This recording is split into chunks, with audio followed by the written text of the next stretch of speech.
Buenas noches, estimados aprendices. Espero estén muy bien y estén aprovechando cada instante para estar aprendiendo. Recuerden que el proceso de aprendizaje en el desarrollo del software es un proceso constante. Siempre hay que estarnos actualizando, siempre van a aparecer nuevas metodologías y siempre lo que conocemos hoy para mañana estará mucho más evolucionado y desarrollado. Recordemos que estamos aprendiendo lenguajes y los lenguajes son el medio por el cual dos sistemas se comunican entre sí. Entonces, primero ya vimos lo que son los lenguajes de programación, ya trabajamos tres, y ahorita vamos a ver un lenguaje de modelado. Los lenguajes de programación nos permite codificar nuestros aplicativos, mostrar y manipular los datos. Los lenguajes, el lenguaje modelado UML, que es el que vamos a trabajar en esta sesión, nos permite describir la funcionalidad y la estructura de un sistema de información. Para hacer la analogía sería nuestro mapa, por el cual nos diría qué camino seguir para obtener ciertos datos. Sería el contenedor de la lógica del sistema. Recordar que en la base de datos se van a relacionar todos los actores del sistema y va a permitir que la información se almacene de una manera ordenada y relacionada entre sí.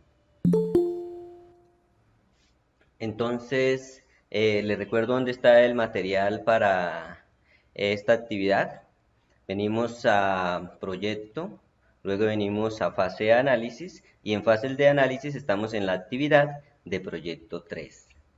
En la actividad de proyecto 3 tenemos material de formación y aquí dentro de material de formación tenemos varios documentos, dentro de los cuales hay tres laboratorios. Ya vimos el primero que es Java y estamos preparando la parte teórica para ver el segundo y el tercer laboratorio. Para la clase de hoy vamos a ver introducción al lenguaje de modelado UML. Luego de esta introducción ya estaremos listos para hacer el primer laboratorio, construcción de diagramas UML con la herramienta DIA. Recordemos que aquí en el laboratorio van a ver unos videos, los cuales nos van a explicar paso a paso cómo se utiliza esta herramienta para construir los diferentes diagramas que nos pidan los ejercicios. Entonces, para acceder a la información, entramos aquí a Introducción al lenguaje modelado UML. Tenemos las dos opciones, la versión interactiva y la versión descargable. Ya tengo abierta por aquí la versión descargable, que es esta. Y dentro de la versión descargable, pues aquí tenemos la tabla de contenido. Esta tiene 33 páginas, pues incluida la bibliografía y el control de documento. Recordar que para esta clase no deben cargar evidencias. Las evidencias solo las estamos cargando en los laboratorios. En este tema vamos a estudiar y a comprender lo que es la teoría que está en esta temática. Vamos a ir directamente a lo que es el mapa de contenido.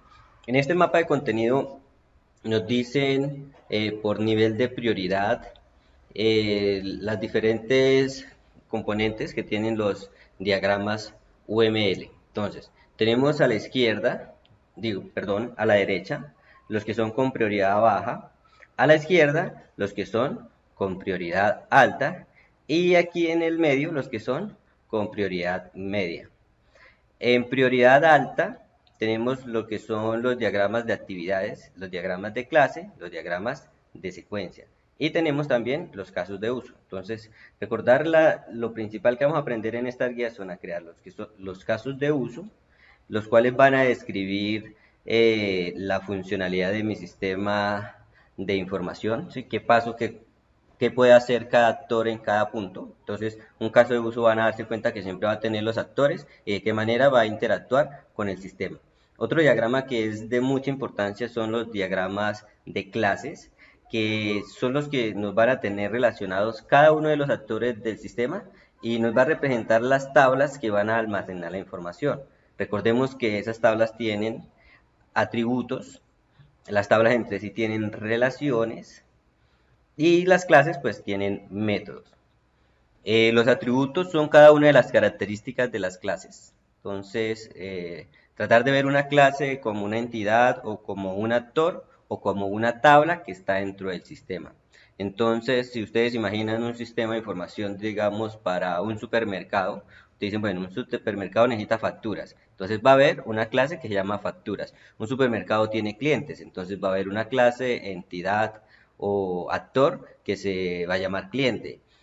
Un supermercado tiene productos, proveedores, y así sucesivamente. Cada actor va a tener una clase dentro del sistema y cada una de estas clases tiene atributos. ¿Qué son los atributos?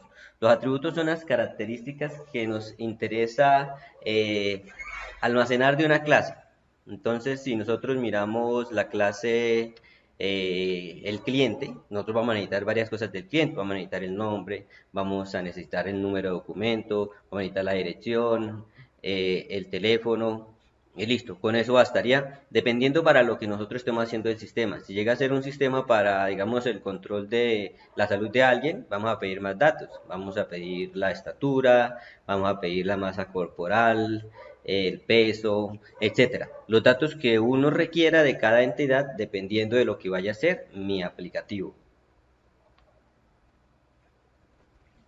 De las relaciones ya hemos hablado también anteriormente y se está hablando mucho del tema de las relaciones. Recordar que las clases entre sí se relacionan y las relaciones principales con las que vamos a trabajar es relaciones uno a muchos y muchos a muchos. La uno a uno se trabaja un poco menos, entonces vamos a estar centrados principalmente en esas relaciones. Y recordar que las clases tienen métodos. Los métodos para las clases van a ser los mismos en un principio. Vamos a trabajar algo que llama el CRUD, que es el crear, el leer, el actualizar y eliminar. Entonces, ese CRUD van a ser métodos que van a estar en todas las clases. Además del CRUD, uno agrega métodos adicionales, que son los que caracterizan a cada clase en específico. Por ejemplo, a un cliente se le puede crear la clase generar factura, a un proveedor también. Va a ser un poco diferente porque una va a ser una factura de compra y otra va a ser una factura de evento, pero son métodos que se le pueden agregar al cliente. Al administrador se le puede agregar la opción de contratar personal y otros métodos, dependiendo lo que vaya a hacer cada actor del sistema. Y lo otro pues son los roles. Uno, dependiendo del sistema que vaya a trabajar, sabe que va a tener diferentes roles. Si nosotros miramos el sistema de información del SENA, hay muchos roles, y los roles pues son los diferentes actores. Por ejemplo, están los aprendices, los instructores, los administrativos, y así en la parte administrativa se divide en una cantidad de roles que nosotros ni nos imaginamos, que permiten que ese aplicativo pueda funcionar. Tenemos otro tipo de diagramas, el de actividades, que maneja componentes y rutas concurrentes. Tenemos el de secuencia, que igualmente maneja componentes y tipos de mensaje. Entonces ya en cada momento vamos a ver un ejemplo de cómo se hace cada uno de esos diagramas para que ustedes lo puedan aplicar. Y los casos de uso se conectan por tipos de relaciones, se visualizan por una representación gráfica y se complementan en la documentación. A la final, los diagramas de caso de usos y los diagramas de clase van a ser dos mapas que nos van a permitir saber qué va a ser nuestro aplicativo. Por eso es lo primero que uno hace. De esa manera, si uno tiene un buen diagrama de casos de uso y tiene bien diseñadas las relaciones entre las clases, va a poder desarrollar un sistema de información que va a ser funcional y va a ser escalable y va a permitir que podamos tomar buenas decisiones dentro del sistema que esté controlando. Entonces, cada sistema de información que nosotros lo creemos, lo vamos a crear a la medida para una empresa, para una persona y para solucionar ciertos problemas. En general las cosas se repiten mucho, por eso se hacen ciertos tipos de ejercicios que van mecanizando dentro de unos ciertos procesos para el manejo de la información. Por ejemplo, los contadores son básicos, si ustedes ya saben hacer un contador. Y las operaciones matemáticas básicas también pues se utilizan mucho. Si vamos a hacer una factura, vamos a ver que vamos a utilizar multiplicación y suma. Y dependiendo pues el sistema de información tan complejo como sea, pues se van a agregar más funciones para obtener los resultados. Recordar siempre las tres partes de un programa, que son los datos de entrada, el proceso y los datos de salida. Los datos de salida normalmente es la vista, lo que se le muestra al usuario. Los datos de entrada pues es un formulario que igualmente se le muestra como vista al usuario, pero que captura la información. Y recordar que la información es capturada por una interfaz, puede ser un teclado, puede ser un sistema biométrico, puede ser una cámara, puede ser un sensor de lo que sea. La información se captura, se procesa y se devuelve resultados. Y es lo que hace la magia detrás de los sistemas. No lo puede resumir en pocas palabras, lleva tiempo mecanizarlo e ir aprendiendo a comprenderlo. Con prioridad media, Tenemos los diagramas de estado, de componentes y de despliegue. Los diagramas UML generan los que son los casos de estudio y se trabaja sobre UML, que es el lenguaje, que es un lenguaje gráfico que fue diseñado y ha venido evolucionando y nos permite que podamos representar un sistema independientemente del lenguaje de programación en el que lo vayamos a hacer. Lo cierto es que ese sistema debe respetar lo que es la programación orientada a objetos. Por eso aquí ya vamos a empezar a ver ciertos pilares del paradigma de la programación orientada a objetos. Uno, que es la abstracción. Y espero que ustedes ya lo comprendan. ¿Qué es la abstracción? Es un concepto que lleva su tiempo comprender. Entonces, abstraer es representar la realidad de alguna manera, un dibujo, una fotografía, una clase, por ejemplo. En este caso, como más lo vamos a manejar es como clases, que vamos a extraer a un aprendiz, vamos a extraer a un cliente, vamos a extraer a un hotel, a un banco, a lo que nosotros deseemos hacer se llama abstracción porque hacemos una representación de lo que es ese objeto en el mundo real, lo representamos como una entidad. Algo más que vamos a ver en esta clase va a ser herencia, que es otro de los pilares de la programación orientada a objetos. Entonces ya habremos visto la abstracción, la herencia e implícitamente ya hemos visto lo que es el polimorfismo. En su momento ya les explicaré bien ese concepto. Recordar que esto es muy conceptual, pero que se lleva hacia una base práctica que es la creación de los sistemas de información. Son muchos conceptos que ustedes se dan cuenta que nosotros unimos esos conceptos y nos permite construir algo que tiene una lógica interna que permite obtener resultados. Y es un mundo real, es un mundo imaginario que está dentro de los procesadores y a la vez está dentro de nuestra mente, pero que no es solamente imaginario, también es palpable. Las imágenes las podemos ver y para que las podamos ver, algún programador tuvo que haber hecho la tarea de permitirte que eso se pueda representar en una pantalla. Es bastante complejo, cada vez las cosas se hacen de una manera más fácil y cada vez es más transparente para el usuario. Cada vez también va a ser más transparente para el programador y más sencillo. En un principio era muy difícil. Hoy en día cada vez hay más framework, hay más formas, esto evoluciona muy rápido.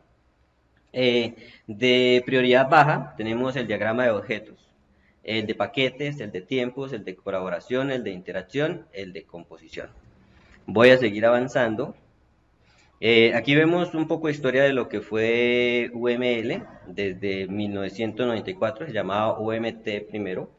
Luego vino evolucionando en 1995, se llamó Unified Method 0.8 y a partir de 1997 fue adoptado por Microsoft, por Oracle, por IBM, por HP y por otros. Entonces esos son gigantes que al momento de adaptarlo pues también permitió que fuese un estándar, que fuese más expandido.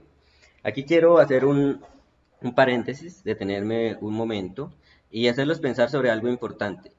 Cuando nosotros estudiamos un concepto, nosotros vemos que dicho concepto hay estándares que los dominan, son reglas que ha creado el mercado para nosotros sacar los nuevos productos y que esos nuevos productos puedan ser parte de ese ecosistema que existe.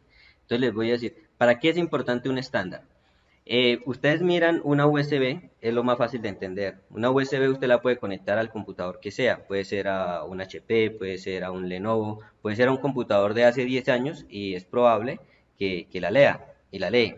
¿Por qué? Porque eso es un estándar. ¿Y para qué fue creado ese estándar? Para que todos los fabricantes lo respeten y de esa manera cuando un fabricante crea una USB, no va a crear una USB para un Lenovo, no va a crear una USB para un HP, sino crea una USB que respeta ese estándar y de esa manera pues va a quedar funcionando en todos. Igualmente sucede con los lenguajes de programación, son estándar, las metodologías de desarrollo igualmente son estándares que al nosotros aplicarla pues permite que muchos trabajen sobre un mismo proyecto porque al ser un lenguaje todos lo entendemos. Por eso hacemos todo este proceso de aprendizaje, es algo muy conceptual, pero tener presente eso, que estamos aprendiendo un lenguaje que nos va a permitir comunicar información para hacer un trabajo. ¿Y qué trabajo es ese? El desarrollo de un software. Entonces, vemos que UML ha venido evolucionando. Ahorita se trabaja en la versión 2.0.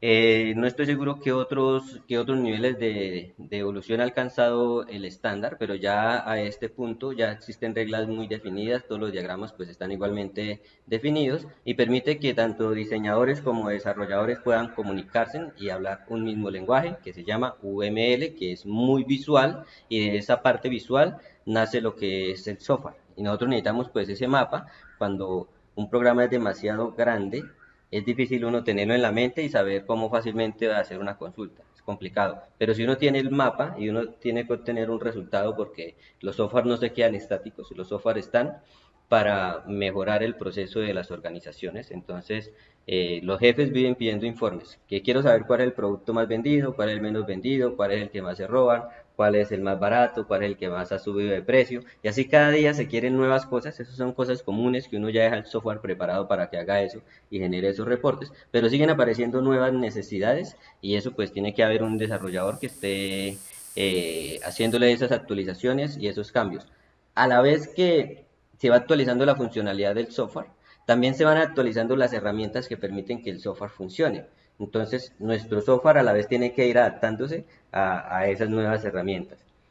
Eh, Ustedes conocen Adobe Flash, un lenguaje que fue utilizado para crear videojuegos y muchas eh, eh, actividades interactivas. Ese lenguaje ya pasó a la historia. Todo lo que haya sido programado en eso se tiene que actualizar, y poco a poco pues los sistemas operativos y los navegadores lo han venido haciendo a un lado, lo han venido haciendo a un lado. Aún hay muchas cosas programadas en Flash, pero igualmente ya es algo que no se debe hacer. Ustedes no deben aprender a programar en Flash porque ya tiene HTML5, se tiene un lenguaje que es estable, que no tiene esos problemas de seguridad que tienen ese lenguaje, y evolucionó. Entonces todo lo que haya estado programado en eso tiene que reprogramarse y adaptarse pues a las nuevas tecnologías por los temas principalmente de seguridad. Por eso es que nosotros debemos estar actualizando nuestro sistema operativo. Cada día se descubre una vulnerabilidad, entonces cada día se crea un parche, y ese parche pues evita que los hackers puedan tomar ventaja de dicha vulnerabilidad y robarse nuestra información o vaciar nuestras cuentas o hacer las cosas malas que suelen hacer los hackers oscuros. Entonces, hemos venido en ese proceso, no es perfecto, por eso es que ha venido evolucionando, y lo que permite la evolución pues es el constante desarrollo que hemos tenido en, en estos, en la tecnología, ese gusto que se le ha cogido y esa necesidad que tiene para poder nosotros manejar grandes cosas, porque no es posible un negocio como por ejemplo el éxito se pueda manejar, como les decía antes, a lápiz y papel. No, tiene que haber un software que pueda estar vigilando y analizando en tiempo real, y hoy en día con inteligencia artificial se puede estar grabando y con la cámara puede estar sabiendo, se puede estar analizando qué está sucediendo, y el sistema es el que va tomando decisiones. Ya no son los ojos humanos que están mirando los videos, sino ya hay software que lo hace, que lo analiza, que detecta y se programa para que se hagan las cosas así. Entonces, esto estamos en un punto muy maravilloso, hay muchísimas tecnologías las cuales podemos aprovechar. Eh, Características de UML, de las primeras que le decía es que es visual y fue hecho para que pueda haber comunicación entre los desarrolladores y los diseñadores. Especificar, entonces UML permite especificar cuáles son las características de un sistema. Construir, por medio de los modelos especificados se pueden construir los sistemas diseñados. Y documentar, entonces, visualmente se crean los diagramas en el cual se especifican lo que hace el sistema para construirlo, y a la vez pues se puede documentar dentro del mismo diagrama.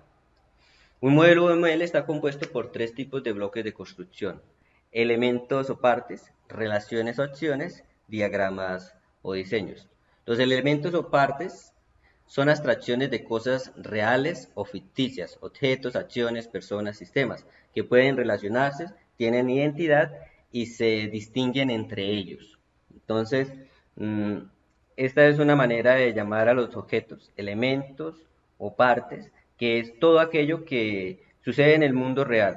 Y al suceder en el mundo real, nosotros debemos buscar una manera de representarlo en ese mundo digital que es el software. Por eso se le llama abstracción, porque nosotros tratamos y buscamos de crear un mundo dentro de una computadora que me represente algo que existe verdaderamente.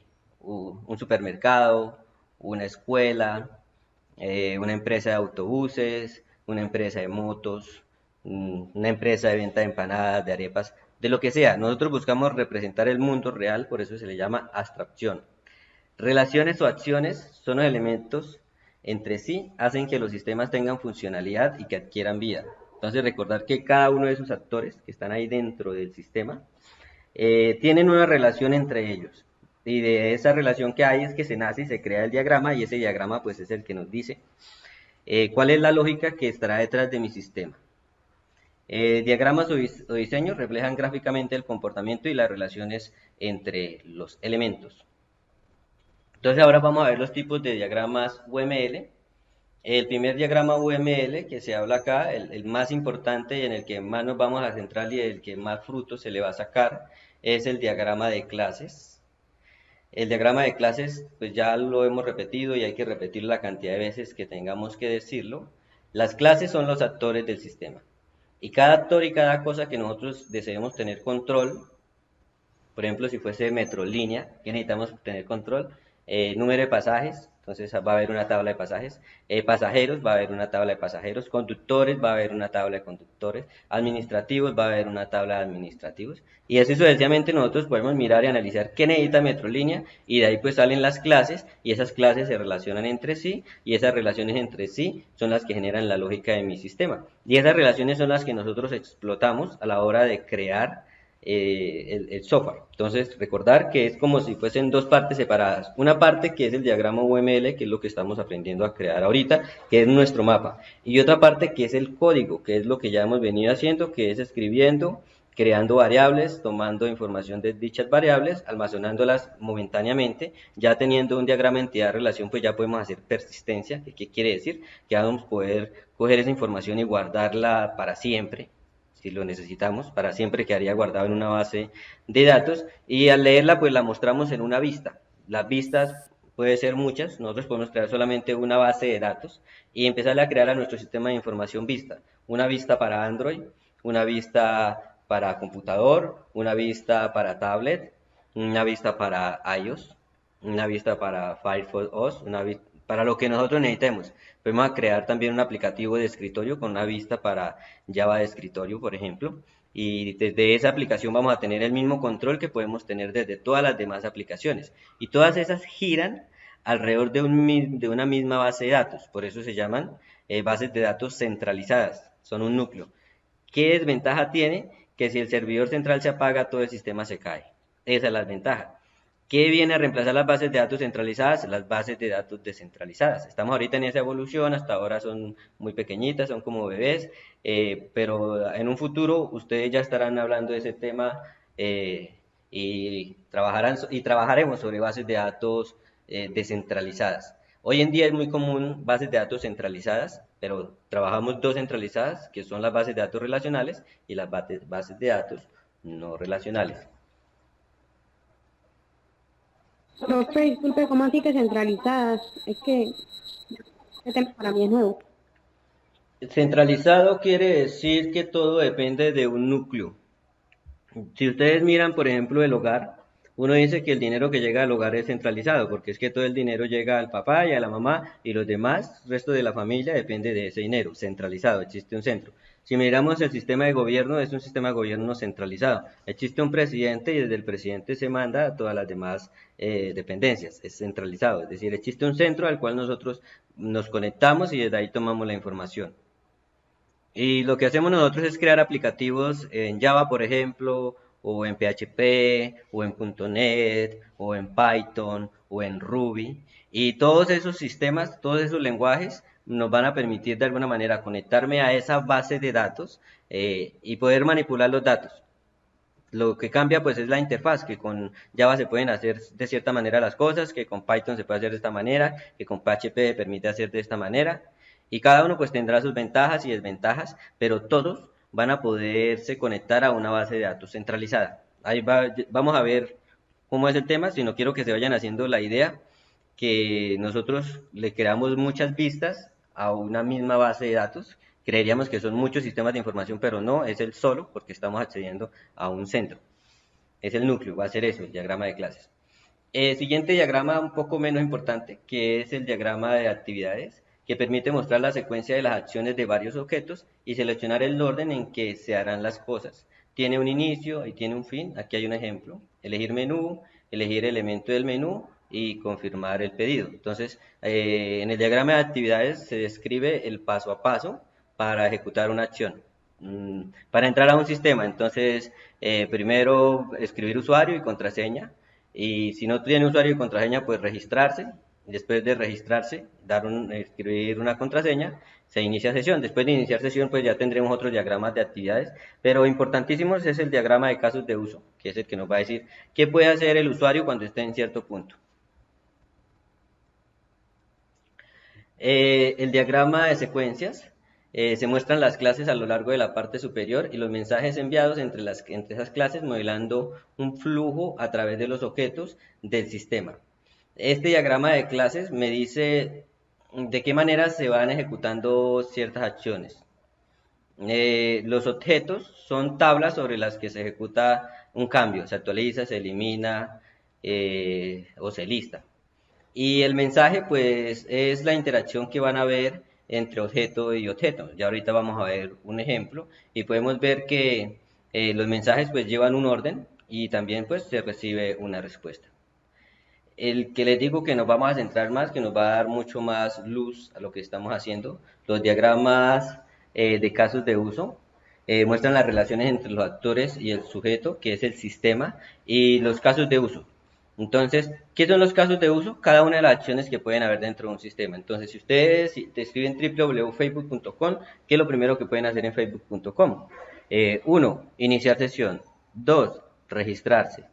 3. Mirar políticas y términos. 4. Cerrar la página. Ya, no puede hacer nada más ahí. Ese sería primer caso de uso, inicio de sesión. Entonces, para este sistema, tenemos un terminal de punto de venta. Dicho terminal tiene los siguientes actores. Tiene un cajero, tiene un responsable de compras, tiene un proveedor, tiene un director comercial y tiene un cliente. Todos esos son actores, son personas que entran y hacen alguna acción dentro del sistema. Y lo que está dentro del cuadro amarillo, el cuadro amarillo es el sistema, y lo que está dentro del sistema es lo que se puede hacer en el sistema. Entonces, ¿qué puede hacer un cajero? Iniciar sesión. Puede comprar productos, devolver productos y cerrar sesión. Aquí se acaba sesión, pero debería cerrar sesión. Vemos que puede hacer un cliente que puede hacer comprar productos o devolver productos. Un director comercial que puede hacer, fija los precios y hace las ofertas. Un proveedor que puede hacer, eh, un proveedor, bueno, aquí yo le cambiaría la acción, sería vender productos y el responsable de compras, pues comprar a proveedores, la cambiaría. También pues depende en parte de la visión que uno tiene, pero la idea es que en este diagrama de casos de uso se especifique en cada vista qué pueden hacer los actores del sistema. De esa manera nos aseguramos de la funcionalidad del sistema. De esta manera también igualmente nuestro usuario final nos va a entender de alguna manera qué vamos a intentar hacer y qué va a poder hacer el sistema. Ya la final que necesitamos hacer, presentarle en una vista al usuario esto, como tener a Facebook y se le presenta en una vista, que es lo que quiere decir que hace este sistema. Sí, Michael, Michel o Michael, no sé cómo se pronunciará.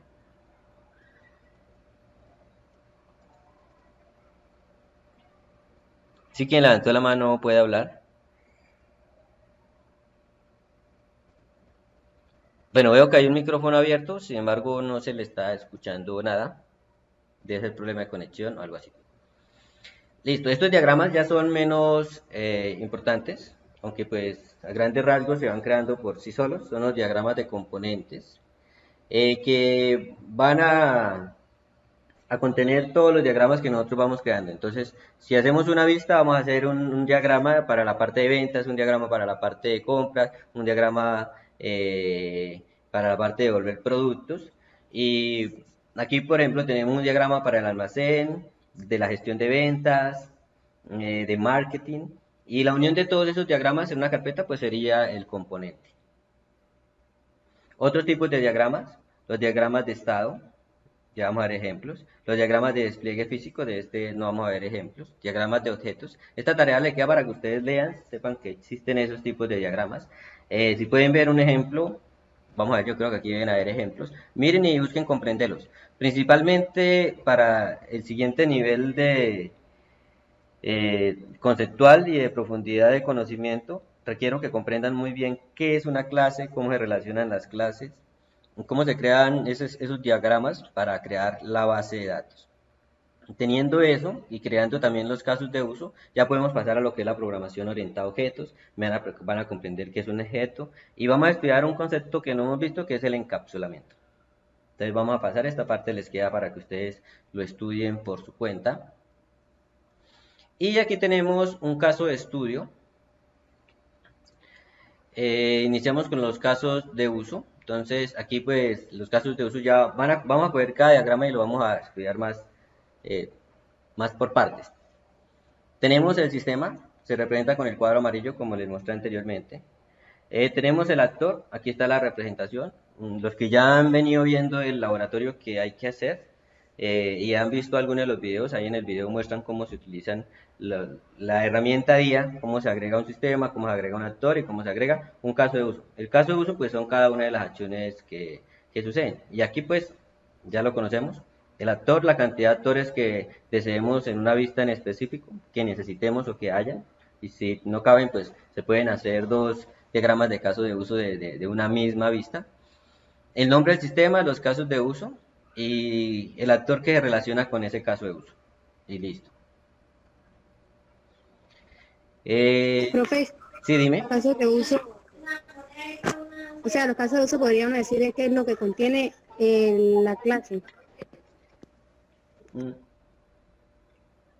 Cuando uno dice uso, la palabra uso podría ser un verbo que me representa lo que se puede hacer. Entonces, si usted mira una escoba y usted va a hacer el diagrama de casos de uso de una escoba, ¿usted qué puede hacer con una escoba? Puede barrer y la puede guardar. Listo. Entonces, el diagrama de casos de uso es lo que me dice que hace una escoba. Si miramos el diagrama de casos de uso de la herramienta Facebook, el inicio, lo que va a decir es que yo puedo hacer en esa primera vista. ¿Qué puedo hacer en Facebook? Iniciar sesión, o puedo registrarme, o puedo ver términos y condiciones, y listo, no puedo hacer más en Facebook. Pero si yo ya inicié sesión, tengo ahí mi primera vista, el diagrama de casos de uso va a ser mucho más grande, porque yo puedo hacer ¿qué? Puedo ir a notificaciones, puedo ir a mensajes, puedo ir a la línea de tiempo, puedo buscar de un tema en específico, puedo desplegar la línea de tiempo e ir hacia el final. Entonces, los casos de uso es lo que se puede hacer en esa vista. La primera, iniciar sesión o registrarse. Cuando ya hay una iniciado, pues un caso de uso es cerrar sesión.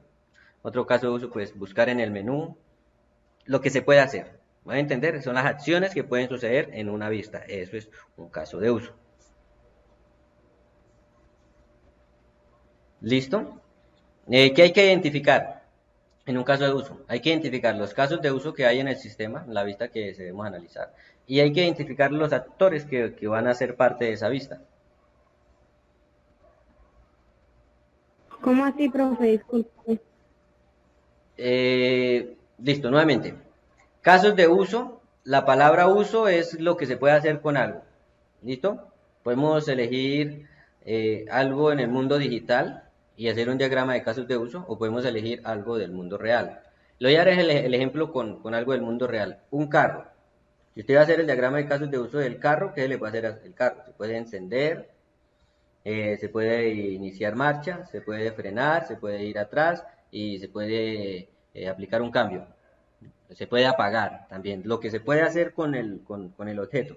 Y en este caso nos vamos a centrar en las vistas, lo que se puede hacer en la vista. Quiero que miren una primera vista, la de Facebook, que esa yo sé que la conocemos bien. Entonces uno entra aquí y va a hacer el diagrama de casos de uso de Facebook. Entonces, ¿qué puede hacer el usuario aquí en Facebook? Iniciar sesión, crear cuenta, recuperar contraseña y todos estos son casos de uso. Ir a juegos, a Marketplace, a Faceplay. Entonces, caso de uso es lo que se puede hacer en una vista. Después de que inicio sesión, ahí me aparece otra vista. Esa vista me va a generar otros casos de uso. Entonces, uso lo que se puede hacer. Venga, de una vez, llévenlo directamente a la parte usar. ¿Y quién? Un actor. Que hay que identificar qué se puede hacer y quién lo puede hacer. Y listo. Aquí, ¿qué actores pueden iniciar sesión? Todos los actores pueden iniciar sesiones, los administradores, los usuarios finales.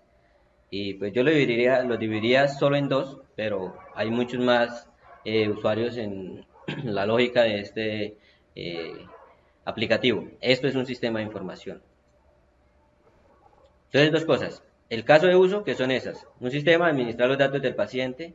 administrar datos de tratamiento, gestionar citas, generar reporte. Esos son los casos de uso. ¿Quiénes pueden hacer eso? El médico y el empleado. ¿Listo, chicos? Profe, disculpe, cuando dice administrar datos de tratamientos, ¿cómo así? Bueno, permítame, dame un segundito.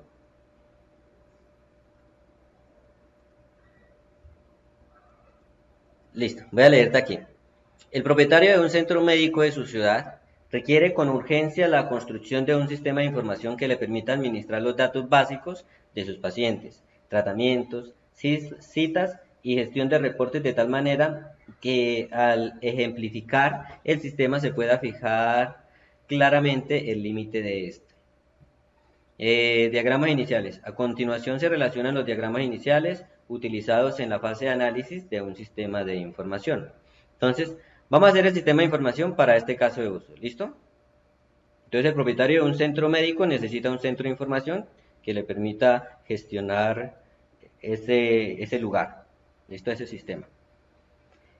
Aquí nos muestran un paso a paso de cómo se harían. Nos explican el sistema, los actores y los casos de uso, cómo se representan. No necesitamos más herramientas. Y aquí hay un ejemplo, tenemos el sistema, el nombre del sistema y los casos de uso, actores, esto es genérico. Aquí en esta parte ya es más específico, entonces leemos, para nombrar un proceso se puede emplear un verbo conjugado en infinitivo y que representa la función a realizar, administrar, gestionar, registrar, entre otros. Por ejemplo, administrar los datos del paciente, gestionar citas médicas, administrar los datos históricos, clínicos o tratamientos y generar reportes. Aquí tenemos el sistema, yo le colocaría aquí hospital, por ejemplo, o consultorio médico. Y lo que va a permitir hacer el sistema es administrar datos del paciente, que son el nombre, la edad, las enfermedades, etc. Administrar los datos de tratamientos. Entonces, el sistema va a tener una lista que para, no sé, el dolor de cabeza se pueden hacer tales cosas, que para el dolor de estómago se pueden hacer tales cosas. El médico va a poder gestionar las citas y generar reportes, que es lo que nos dice aquí en un principio que debe hacer nuestro sistema. Listo, entonces estos son casos de uso, es decir, lo que va a poder hacer el médico, lo que va a poder hacer el empleado dentro del sistema. Y esto es todo lo que va a hacer el sistema. Administrar los datos del paciente, es decir, registrar un paciente, actualizar los datos de un paciente, listar los pacientes y modificar los pacientes. El CRUB, voy a estar repitiendo mucho el CRUB. Importante, como uno repite la clase, después uno repite que la estructura, y así uno va cogiendo concepto a concepto y lo va mecanizando y va repitiéndolo muchas veces hasta interiorizarlo y poderlo utilizar, porque es un lenguaje. Entonces, como es un lenguaje, hay que hacer esa labor repetitiva. Como cuando estamos aprendiendo a hablar, estamos aprendiendo un lenguaje, una manera de comunicarnos. Cuando éramos niños no teníamos nada referente. Sin embargo, nos damos cuenta que todos aprendimos a comunicarnos, un lenguaje.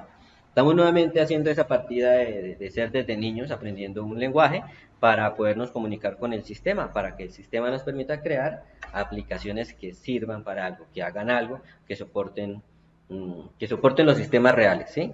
Un supermercado es un sistema, un ser humano es un sistema, un auto es un sistema. Yo puedo crear ahora un software que me administre dicho sistema. En el sistema real, que a la vez va a estar administrado por un sistema digital. ¿Cuál es el sistema de los dos? Pues el real, pero ambos hacen parte del sistema, uno que es el que lo mira, lo analiza y lo manipula, y otro que es el que sucede en sí. Por eso se le llama gestión de la información, la manera como nosotros podemos ver lo que está sucediendo. Si no creamos un sistema vamos a ir a ciegas, y los sistemas son los que le dan la respuesta a los grandes poderosos de qué hacer, de qué producto vender, de qué decisiones tomar.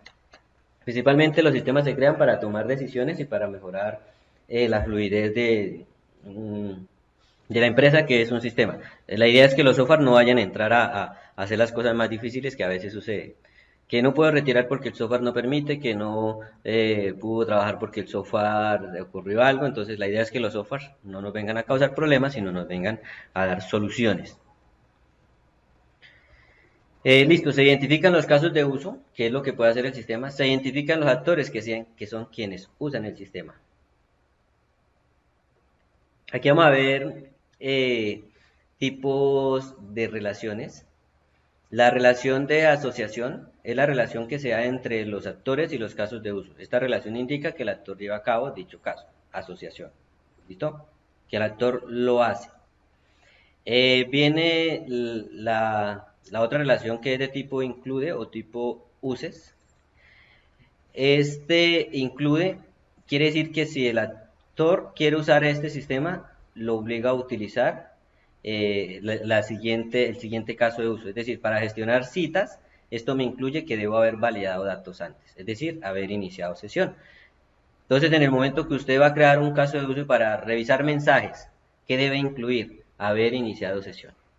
Entonces, eso es lo que dice el include. El include son acciones que debieron ocurrir antes para poder ejecutar una acción. Y el extends son acciones que se pueden hacer después de ejecutar el caso de uso en específico. Entonces, si yo entro a gestionar diagnóstico médico, entonces se pueden hacer examinar pacientes o se puede formular un paciente. En este caso y en este ejemplo, ya va a depender de lo que del sistema que estemos nosotros creando. Entonces, en sí son tres tipos de relaciones.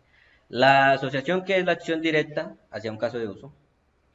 El include, que es una acción que se debió haber ejecutado para que el actor pueda ejecutar cierto caso de uso, es una condición.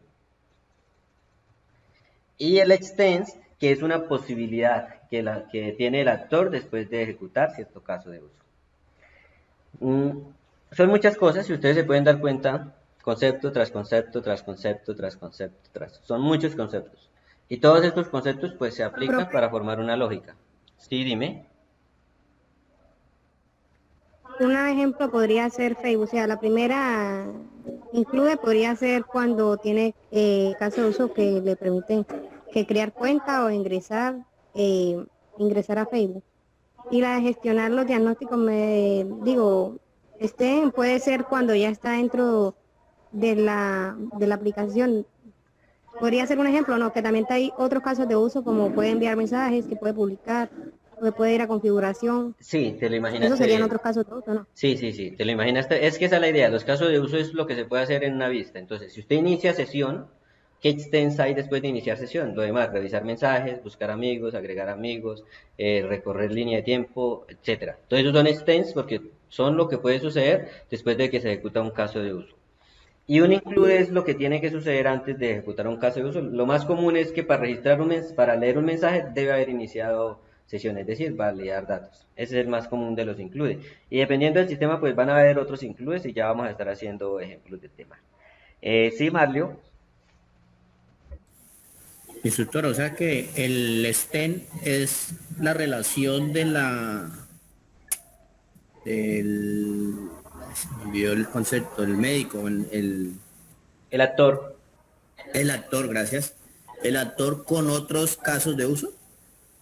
Eh, sí, es lo que puede hacer el actor después de ejecutar ese caso de uso. Es las posibilidades que tiene. Si inicia sesión, ¿qué posibilidades tiene después de iniciar sesión? Leer mensajes, buscar amigos, irse en línea de tiempo. Es un ejemplo, ¿no? Dependiendo. Si es un sistema de información de un supermercado, cuando usted inicia sesión, ¿qué puede hacer? Revisar caja, por ejemplo, revisar productos, agregar un producto, generar una factura, vender un producto, lo que puede hacer. Esos son los stems. Y los incluye es lo que tiene que hacer. Sería un suceso que lleva a otro así sucesivamente. Sí, sí, es como el siguiente paso que se puede hacer después de ejecutarse un caso de uso, los que pueden seguir. Esos son los stems y los incluye los que tienen que suceder para ejecutarse otro caso de uso. ¿Listo? Ya vamos a estar haciendo ejemplos y vamos a comprender un poco mejor. Sí, Lorena. Buenas noches, profe. Buenas Es noches. que la verdad me pierdo un poquito. O sea, este lenguaje específicamente es para decirles a los otros programadores en qué yo estaba pensando cuando programé. Es para crear un mapa para que todos, tanto diseñadores como programadores, sepan lo que va a hacer el sistema.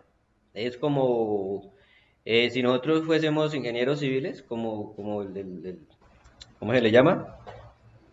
el plano que me va a permitir construir mi edificio, donde me dice qué altura tiene la pared, dónde va a quedar el baño, dónde va a quedar la sala, dónde van a estar, cómo va a estar distribuidas las luces, cómo va a estar distribuidas las tuberías del agua, ¿sí? Ese plano. Entonces, cuando nosotros hacemos un sistema de información, igualmente le hacemos un plano, sino que nosotros no tenemos que preocuparnos por paredes, por tuberías y por los cables de, uso, de luces. Nosotros tenemos que preocuparnos es por los actores y por qué hacen los actores y por qué cosas se pueden hacer dentro del sistema. Entonces eso se hace el diagrama de clases y se hace el diagrama de casos de uso. El diagrama de casos de uso me dice qué se puede hacer en cada vista, el diagrama de clases me dice cómo va a ser la relación entre todos los actores del sistema y cómo va a ser la estructura que me va a soportar mi sistema. Esas son las columnas. Profe, hablaríamos de que estamos planeando, o sea, este sería, es que me pierdo, no sé si es el antes o es terminar el sistema y les voy a explicar a los demás. Este va a ser como su manual de uso, como para que sepan cómo funciona, o va a ser el antes de, bueno, tengo este problema, lo voy a plantear de esta manera y lo voy a ir ejecutando de esta manera. Es el antes, es lo primero que se hace. Tú a la hora de crear un sistema de información para un colegio, primero haces un diagrama, un modelo de entidad-relación de los actores. Con ese modelo de entidad-relación pues creas una base de datos y con esa base de datos creada pues ya vas a poder empezar a construir un sistema de información que se conecte a esa base de datos y empiece a manipular los datos que están ahí dentro. Entonces es lo primero que se hace. Eso es lo que haría el diagrama de entidad-relación. Y lo que haría los casos de uso es lo que son los que me diría que se hace en cada vista. La vista de iniciar sesión, ¿qué puede hacer? Iniciar sesión, crear cuenta o recuperar contraseña. Después de eso, como extends, cuando ya inicie sesión van a ser extends, va a poder leer mensajes, va a poder buscar amigos. Entonces, es lo primero que se hace para saber qué vamos a hacer un recorrido.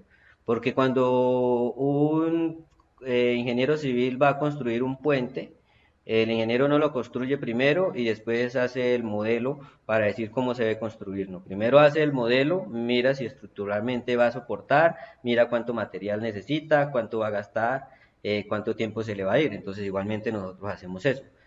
Antes de construir el sistema y empezar a escribir todo ese código, debemos saber una base de datos, qué información nos va a soportar, qué información nos debe mostrar. Y sabiendo eso, pues vamos a ver qué construir, porque si no iríamos a ciegas.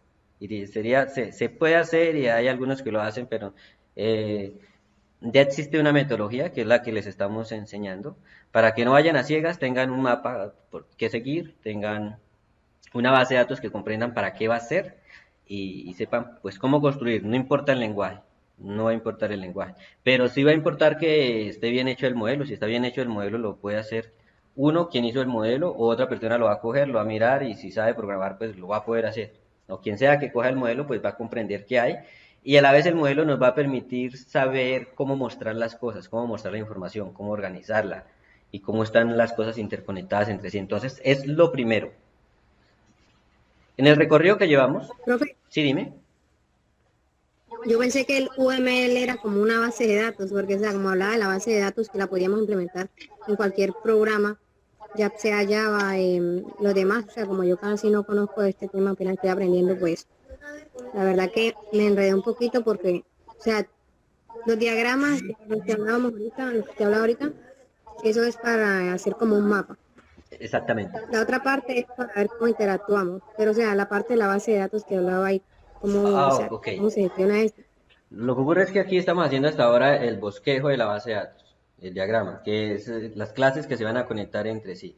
De ese mapa sale la base de datos, pero la base de datos va a salir en otro lenguaje, va a salir en SQL y ahí es donde se va a manipular. Con esto se va a representar, ¿sí? Con esto solo se representa y teniendo esa representación ya podemos crear la base de datos y con la base de datos es que vamos a hacer todo. Ya vamos a llegar hasta ahí. UML no nos va a crear la base de datos en el lenguaje que la requeremos. UML me va a decir cómo están relacionadas las partes y qué me hace el sistema y cómo está estructurado. Ya con eso ya creo yo mi base de datos que va a ser idéntico. Es un paso previo antes de la base de datos. Ya vamos a llegar a eso. ¿Listo? Profe, ¿se puede pensar de que esto sería como un DFD? ¿Sí? Sí, se podría decir así, sí, es un diagrama, exactamente, y DFD es un diagrama que me permite comprender la lógica del código sin escribirlo como código, y después yo lo puedo pasar a código. Entonces sí, este también es un diagrama, me va a permitir comprender la lógica visualmente cómo están interconectadas las cosas y qué me va a hacer mi sistema para yo después coger y pasarlo a código. Este es el lenguaje universal de los programadores y los diseñadores, como nos podemos comunicar con ellos y ellos se comunican con nosotros y a la vez con el cliente y a la vez aseguramos que mi sistema haga lo que necesitamos que se haga. ¿Listo?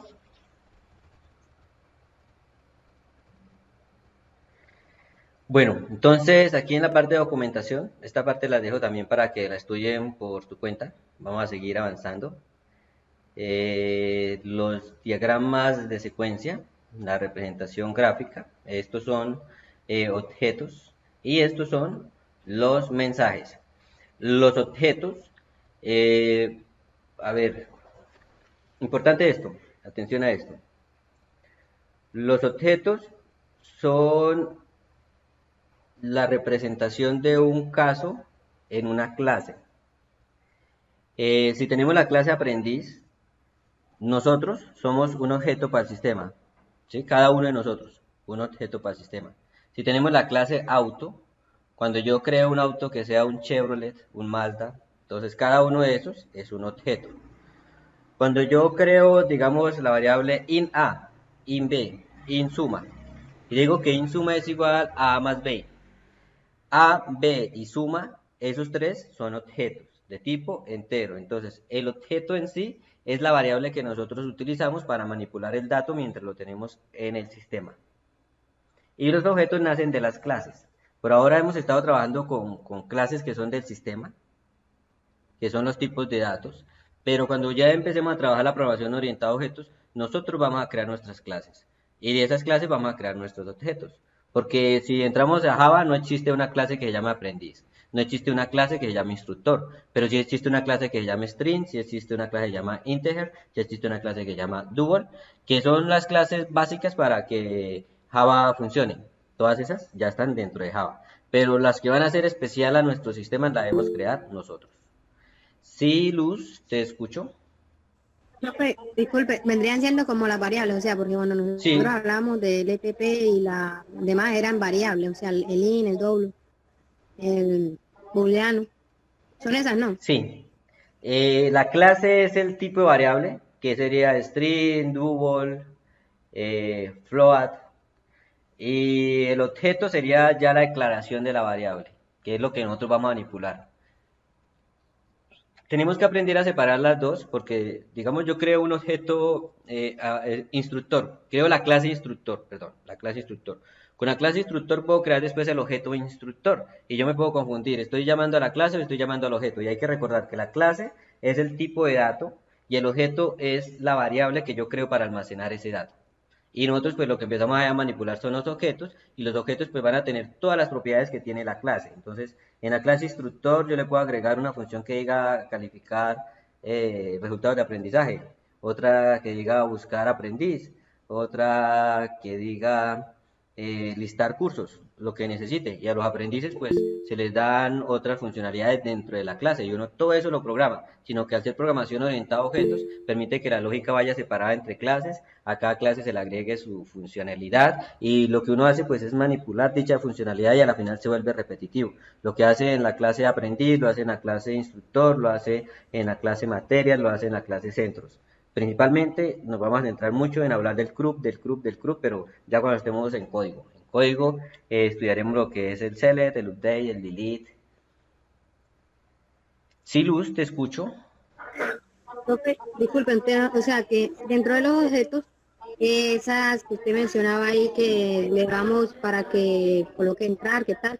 Esas serían casos de uso, ¿no? O sea, esos podrían ser los casos de uso, porque es lo que se puede hacer en el sistema. Sí, esas funcionalidades son parte del caso de uso, lo que se puede hacer, las acciones. Entonces, cada función resulta ser una acción que se puede hacer sobre la clase, que sería una tabla en la base de datos, que sería una clase en mi lenguaje, en mi programa. Nosotros por ahora solo hemos trabajado con una clase y lo hemos estado haciendo en una sola línea, en el main. Cuando ya empecemos a trabajar seriamente la programación orientada a objetos, ya vamos a salir del main y vamos a ver más ampliamente y vamos a crear nuestras propias clases y vamos a ver otros conceptos y vamos a poder estudiar claramente para irme a la programación orientada a objetos y les explicaré cada uno de sus pilares, cómo se aplican y ustedes lo van a empezar a mecanizar para que haga parte de su conciencia.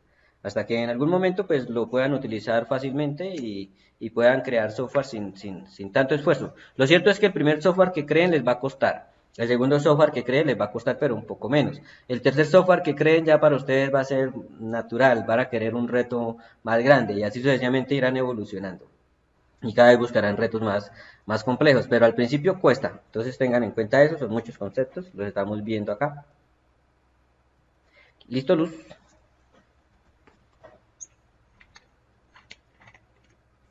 Listo, profe, muchas gracias. También la MEI sería una clase en Java, ¿no? Sí, sí, es una clase, pero al ser la clase principal se llama simplemente main y no me representa nada de la realidad para el tema de la abstracción. Las demás sí me van a representar todas algo. Todas. Una me va a representar un cliente, otra me va a representar las materias, otra me va a representar los administrativos. Bueno, van a darse cuenta que es muy repetitivo, los sistemas entre sí se regulan de una manera parecida, hay diferencia entre ellos, por eso cada negocio, cada empresa o cada sistema real necesita un sistema digital adaptado a su forma de ser el sistema, porque es diferente cómo se comporta un banco, es diferente cómo se comporta una universidad, es diferente cómo se comporta un centro comercial y a la vez es diferente el fin con el que se hacen estas entidades. Existen dos tipos de mensajes, que es el mensaje síncronos y mensajes asíncronos. Los síncronos se corresponden con llamadas a métodos del objeto que recibe el mensaje. El objeto que envía el mensaje queda bloqueado hasta que termina la llamada. Este tipo de mensaje se representa con flechas con la cabeza llena. ¿Listo? Que sería esta. Cuando uno hace una petición y espera un mensaje, y hasta que se responda el mensaje puedo dar el siguiente paso, eso es síncrono. Hay otros que son los mensajes asíncronos, por ejemplo, yo puedo enviarle en WhatsApp un mensaje a alguien, y después puedo enviarle un mensaje a otro, y después un mensaje a otro. Esos son mensajes asíncronos, porque no tengo que esperar la respuesta para yo dar el siguiente paso.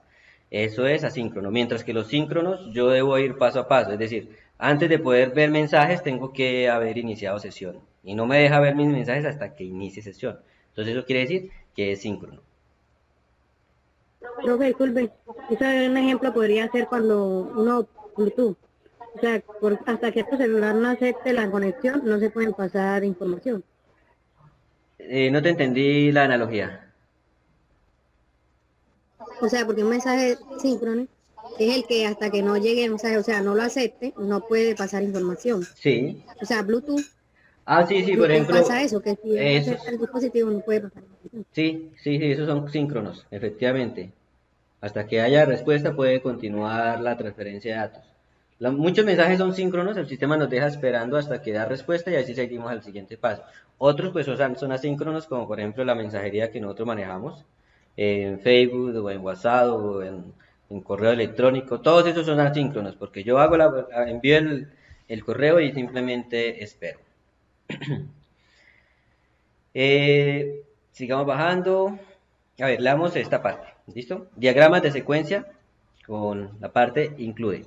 Los casos de uso definidos mediante incluye requiere un diagrama de secuencia para la parte común y uno para cada caso de uso que es incluido. Ejemplo, caso de uso, comprar productos. Tenemos un cajero, tenemos el sistema. Entonces el cajero inicia la venta. El sistema recibe la venta, el producto y la cantidad. Y después de que recibe la venta del producto, simplemente se le da la respuesta y sería el fin de venta. Parte específica, pagar con tarjeta. Tenemos, estos son objetos, objeto, que para que sean objetos quiere decir que existe una clase que se llama cajero y existe otra clase que se llama sistema. Tenemos aquí una que llama gestión tarjetas, tenemos cajero, tenemos sistema y tenemos sistema autor del crédito. Entonces, tenemos un cajero, el cajero va a pagar con tarjeta, el sistema recibe esa información. Cuando el sistema recibe esa información, él hace un llamado a otro objeto, que es el de gestión de tarjetas. Pero ese llamado, perdón, yo di el salto hasta acá, era aquí, se le hace una solicitud de aprobación al sistema autor del crédito, el cual si acepta esa aprobación, ahí sí se puede generar la gestión de tarjetas. Cuando uno hace este tipo de diagramas, que es el diagrama de secuencia, es un poquito complejo, pero ya haciendo algunos ejemplos lo comprenderemos con mayor facilidad. El orden en que nosotros coloquemos esto no tiene tanta importancia, lo importante es el orden en que suceden estos llamados, que es un llamado de una clase a otra clase. Aquí, volviendo al ejemplo del caso de uso, Profe, ¿sí? disculpe, ¿para qué servirían los diagramas de secuencia? O sea, no tengo muy bien entendido. A ver, miremos este que es más fácil de comprender, ¿listo? Ya vemos para qué sirve el diagrama de secuencias. Tenemos un empleado, el cual envía un mensaje que es solicitar datos. Y ese mensaje, pues, lo envía a la clase pacientes. Cuando ese mensaje llega a la clase paciente se comunica con la clase médico para asignarle un médico a dicho paciente. La clase médico revisa la disponibilidad de consultorio. Si existe disponibilidad de consultorio y existe médico, el sistema pues consultorio me devuelve un mensaje que serían los datos de la cita. ¿Sí? Se lo devuelve a la clase cita y esa clase cita le devuelve el mensaje al paciente, al empleado, que es la cita asignada. Entonces, ¿qué hace este diagrama de secuencia? Me dice en qué orden se ejecuta un caso de uso, qué clases llama y qué orden llevan cada uno de los mensajes que llegan a dichas clases. Normalmente vamos a trabajar mensajes que son síncronos, es decir, una clase hace el llamado a otra clase y esa hace otra clase y después esa última clase pues devuelve en forma en cascada cada uno de los mensajes hasta llegar al usuario final. Entonces, eso es lo que nos dicen los diagramas de secuencia. En estos diagramas, pues los estudiaremos. La verdad no tengo tanta facilidad en el manejo de este tipo de diagramas, no es mi fuerte, no los trabajo tanto. Pero lo vamos a estudiar y pues vamos a esperar comprenderlos y verles la funcionalidad. Y en sí, pues la mayor funcionalidad que le veo son al diagrama de clases y al diagrama de casos de uso. Entonces nos vamos a centrar más que todo en eso, aunque están todos estos tipos de ejercicios y los vamos a solucionar y vamos a intentar comprenderlos. No nos vamos a preocupar mucho si nos queda difícil un poco comprender cómo ocurren aquí el envío de los mensajes entre cada uno de los objetos. Recordar que los objetos son clases que existen dentro de mi sistema, entonces existe una clase paciente, existe una clase cita, existe una clase médico, existe una clase consultorio. Y cada una de esas clases, pues, va a haber un diagrama de entidad-relación que dice de qué manera están relacionadas. Y de esa manera que están relacionadas son las que me permiten la comunicación de los mensajes. ¿Listo? Entonces, vamos a ver más ejemplos más adelante para ir comprendiendo mejor qué sucede acá.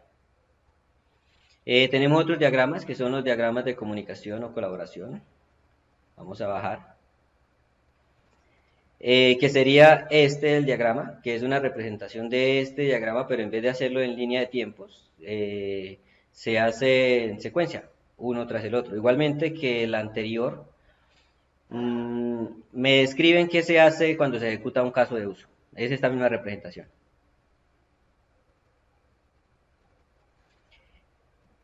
El diagrama de actividades. El diagrama de actividades me representan acciones que se pueden tomar. Tienen un inicio y tienen un fin y en medio tienen las actividades que se van a ejecutar.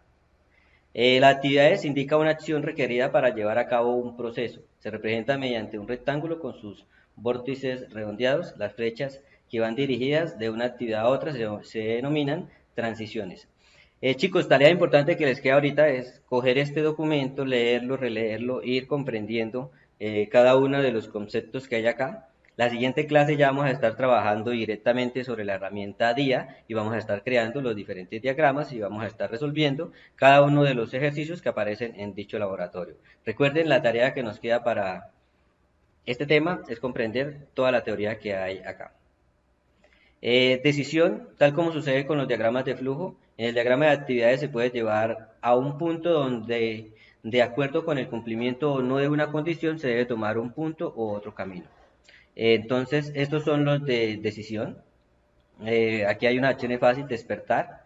Si se está hambriento sería el desayuno, es como el if, toma una de las dos acciones, y si no, pues sería volver a dormir y el fin del caso de uso. Se puede representar también de esta manera, con este pequeño rombo, pero significa exactamente lo mismo. Lo que son las rutas recurrentes, la diferencia clave entre un diagrama de actividades y un diagrama de flujo es que los diagramas de flujo se limitan normalmente a procesos secuenciales. Los diagramas de actividades pueden manejar procesos paralelos, es decir, actividades concurrentes que pueden llevar a cabo en el mismo momento y después se unen a otra actividad. El inicio como el fin de una ruta concurrente se representa mediante una línea horizontal. Entonces tenemos el inicio, tenemos fin de la jornada. Entonces cuando se hace el fin de la jornada, pues tenemos dos posibilidades. Puede ser tomar el baño y descansar, o hacer las dos a la vez y finalizar el programa. Parece a un diagrama de flujo, el que ya vimos, por ejemplo DFD, pero la diferencia es que, como dice aquí la teoría, en este pueden suceder en paralelo, los dos procesos pueden suceder a la vez en paralelo, mientras que en DFD es programación lineal, entonces, y estructurada, sucede una tras otra, y puede haber un lugar donde suceda de forma recurrente algo, pero no de forma paralela, como sucede en las rutas recurrentes. Profe, disculpe, no comprendo ahí bien. ¿Qué te puedo decir? Son diagramas. Mientras que uno me muestra una secuencia de pasos uno tras otro, este me puede permitir dos sucesos a la vez, bañarse y igualmente ejecutar el descanso. Si esto fuese un diagrama de flujo, me haría el baño y llegaría al fin y no podría hacer el descanso. Puede bañarse y puede descansar. Es la única diferencia. Vamos a hacer también algunos ejemplos y vamos a mirar cómo se agregan estos elementos, pero igualmente, como les he dicho, nos vamos a centrar principalmente en casos de uso y en diagramas de clase. Igualmente debemos hacer todos los ejercicios, pero en la práctica vamos a ver cómo vamos a coger esas clases y vamos a coger esos casos de uso, y eso nos va a permitir construir nuestro sistema de información. Esta otra parte, pues para mí me parece un poco también complejo, entonces no me centro tanto. Igualmente, dependiendo de la dificultad de los ejercicios, miraremos qué parte teórica debemos profundizar más. Por ahora, no se preocupen tanto ni se compliquen si ven esto un poco extenso. Se lo estoy tratando de resumir lo más que pueda. ¿Listo? Voy a continuar. Esto ya lo estudiamos. A ver, permítame. Vamos a leer esta parte completa. ¿Listo? Dice: durante la secuencia de actividades es posible enviar una indicación para que, al recibirla, se pueda ejecutar una actividad. Se representa mediante pentágonos que se acoplan generando la sensación de envío y recepción de las indicaciones. Volviendo al ejemplo del caso de uso, gestionar citas, cuyo diagrama es el siguiente. Este ya lo tenemos claro, ¿cierto? Este es el gestión de citas, que tiene administrar paciente, administrar datos del paciente, gestionar citas, generar reportes. Tenemos los dos actores, que es el médico, que es el empleado. También pues se puede agregar aquí al usuario, lo que nosotros deseemos, lo que se necesite en cada caso de uso. El diagrama de actividades correspondiente para el caso de uso, administrar datos de paciente, que sería este, es el siguiente. Entonces, se tiene un inicio que tiene un fin. Entonces, si el paciente está registrado, listo, ya inicia el sistema. Ingrese cédula, si está registrado, inicia el sistema. Si no está registrado, entonces, ¿qué va a poder hacer el paciente? Ingresa la cédula, registra nombres y registra la dirección. ¿Sí? Entonces, estos son recurrentes. ¿Qué quiere decir? Que todas estas tres suceden. Y si quiero, puedo que alguna suceda o algo otra no suceda. Por ejemplo, puede que registrar dirección no me interese, entonces a mi usuario pues le puedo permitir la opción de que no registre una dirección. Si la cédula, por ejemplo, que es importante, ustedes se dan cuenta que todo formulario, a la hora de uno ir a ingresar los datos, el sistema le dice todo lo que está con asterisco es obligatorio, y en el momento que uno le da siguiente, si no ha ingresado todo lo que está con asterisco, el sistema no le deja seguir. Entonces igualmente se puede hacer acá. Recordar que eso indica que pueden suceder los tres. Pueden o tienen que suceder los tres dependiendo de nuestras necesidades y la manera en que programemos nuestro sistema. ¿Listo? Ahora aquí llegamos al diagrama de clases. Aquí tenemos un ejemplo. Entonces, las clases, recordar que tienen un título, tienen unos atributos y tienen unas funciones. Ya lo deben saber, ya lo deben entender y les puede hacer fácil. El título de las clases en la programación orientada a objetos como regla se inicia la primera en mayúsculas siempre.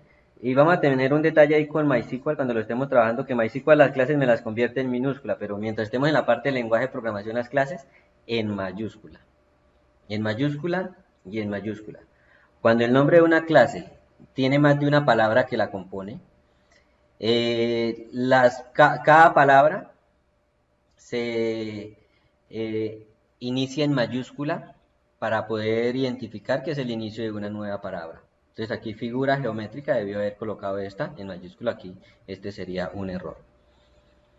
Los atributos van en minúscula, todos los atributos van en minúscula, y esta simbología indica si es público o es privado.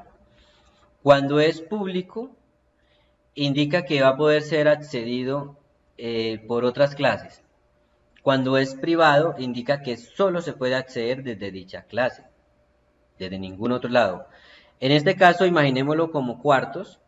Entonces, si yo tengo una clase y quiero que mi clase instrumento solo permita ver el precio si estoy dentro de la clase instrumento, esa se declararía como privada y listo. Los métodos es lo que puede hacer una clase. En este caso, un instrumento se puede afinar, se puede sonar, se puede calibrar.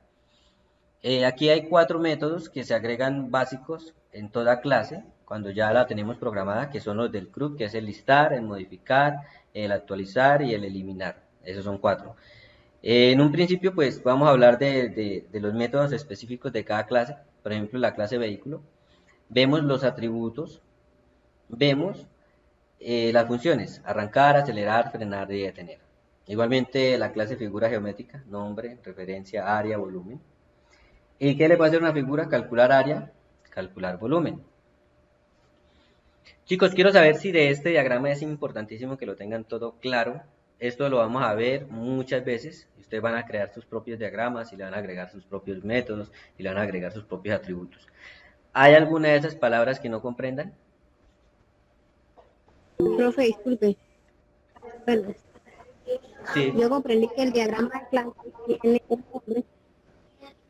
un nombre que siempre tiene que tener la palabra que tener mayúscula al inicio. Y tiene que tener, ¿cómo es que usted dice cuando tiene los nombres, origen, preferencia? Atributos. Bueno, se conforma por atributos y la otra, Funciones. ¿con qué se pueden hacer con los atributos? Funciones. Funciones de esos atributos. No, funciones de la clase. Si es la clase vehículo, un vehículo se puede arrancar, acelerar o frenar. Si fuese la clase calculadora, una calculadora puede sumar, multiplicar, dividir, restar, lo que puede hacer la clase. ¿Listo? Y cada clase pues va a tener sus funciones. Y eso es lo mágico y lo maravilloso de la programación orientada a objetos.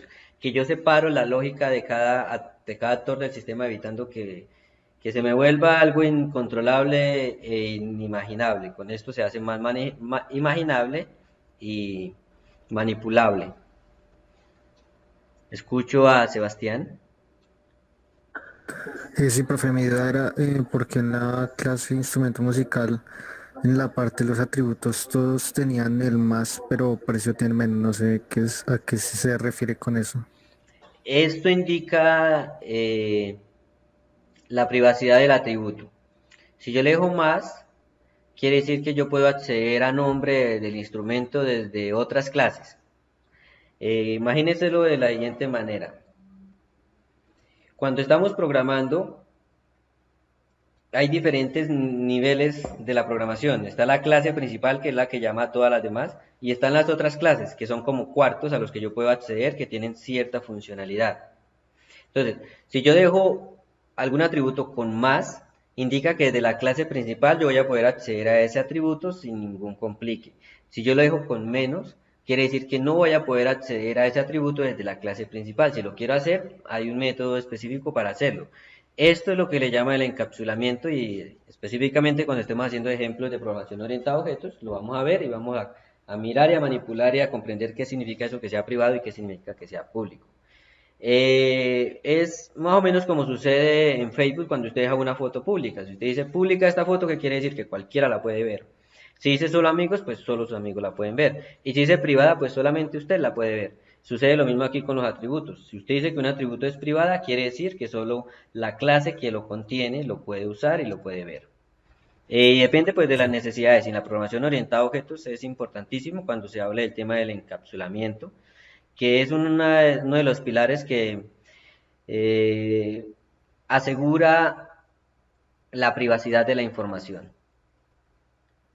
¿Listo? Listo, profe, gracias. Vale, con gusto. William, lo escucho. Profe, buenas noches.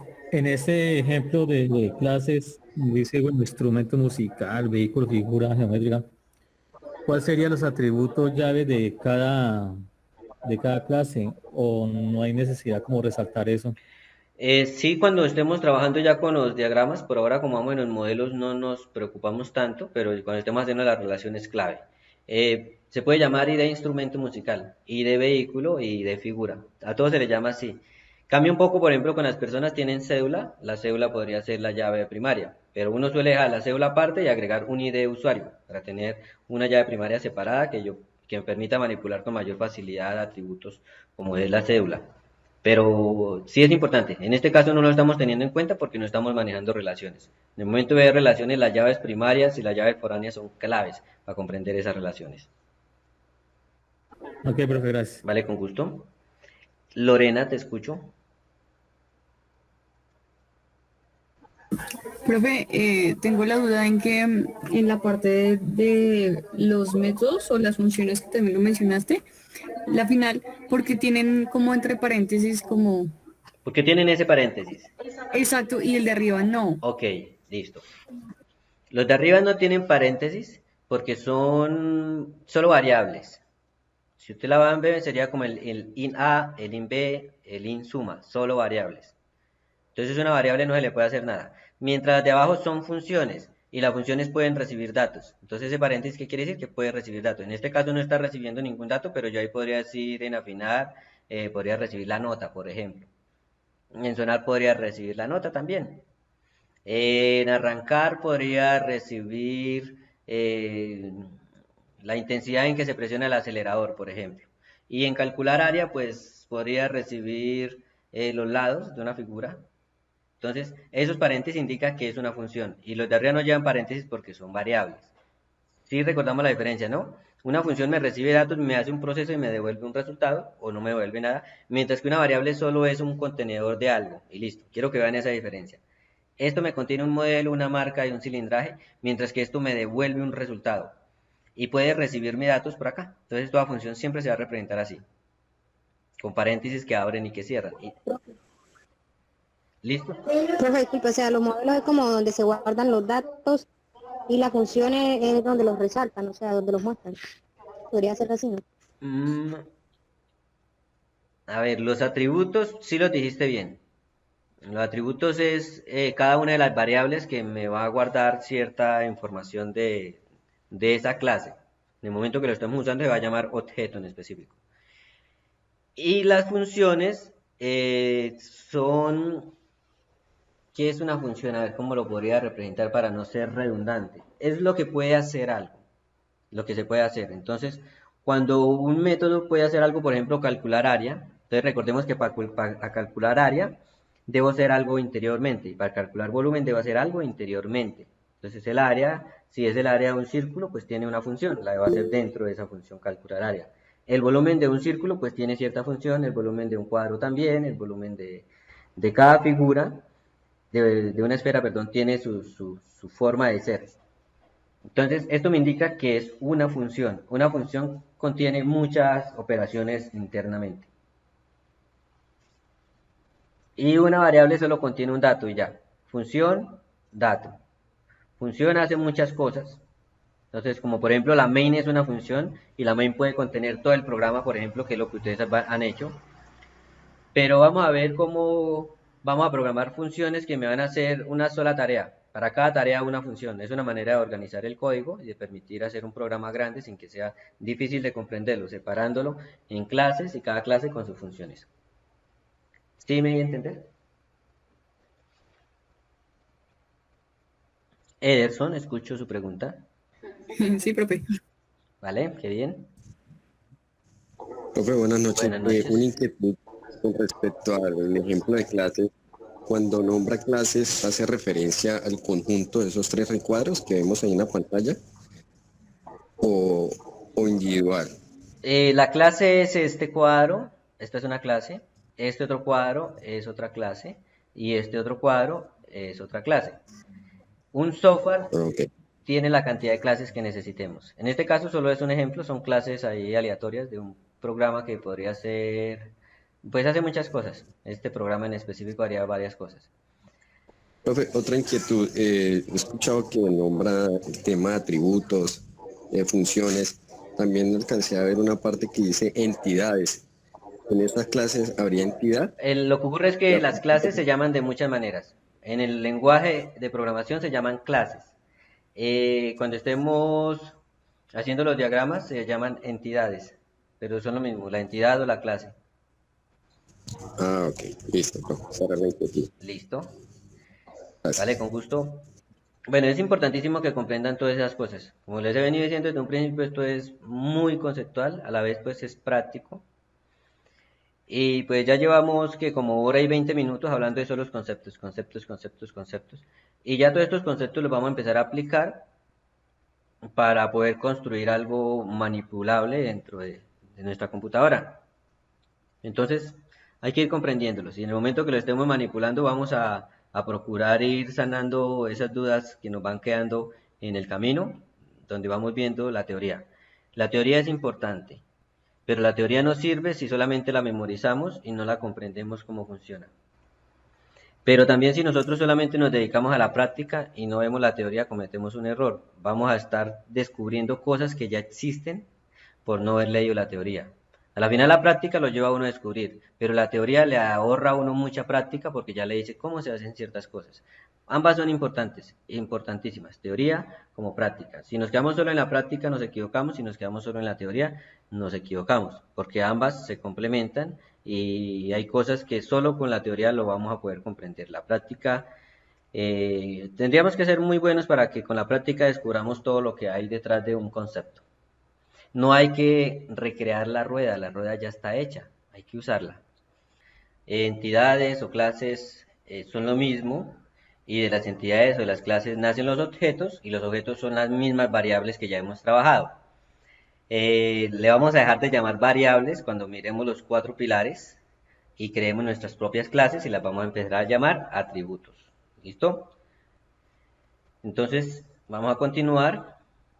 Listo. Aquí viene un poco de teoría de las preguntas que ustedes hicieron. Atributos.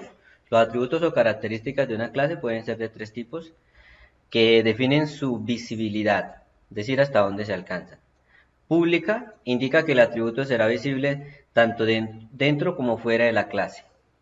Privada indica que el atributo solo será accesible desde dentro de la clase. Es decir, si yo quiero modificar un atributo privado, se debe hacer a través de un método. Ya lo veremos en encapsulamiento, esto es importantísimo, pero con la práctica lo van a comprender mejor. Y protect indica que el atributo no será accesible desde fuera de la clase, pero sí podrá ser accedido por métodos de la clase, además de las subclases que se deriven.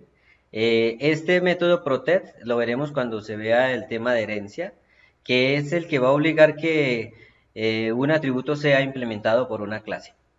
Entonces, se ve dentro y fuera de la clase, se ve solo dentro de la clase y se accede a través de un método. Entonces, comprender la diferencia entre clase, atributo y método es clave. Y protect pues obliga a que sea implementado. Fuera de la clase lo comprendemos cuando veamos un poco de herencia dentro de la programación orientada a objetos. Sin modificador de acceso indica que el atributo será accesible desde cualquier clase que se encuentre en el mismo paquete de la clase que contiene el atributo sin modificar de acceso. Entonces es como el público, pero va a ser un poco más restringido que el público. Normalmente uno lo escribe public, o escribe private, o escribe protect, uno lo hace. Cuando lo hace con métodos, lo hace de esta manera.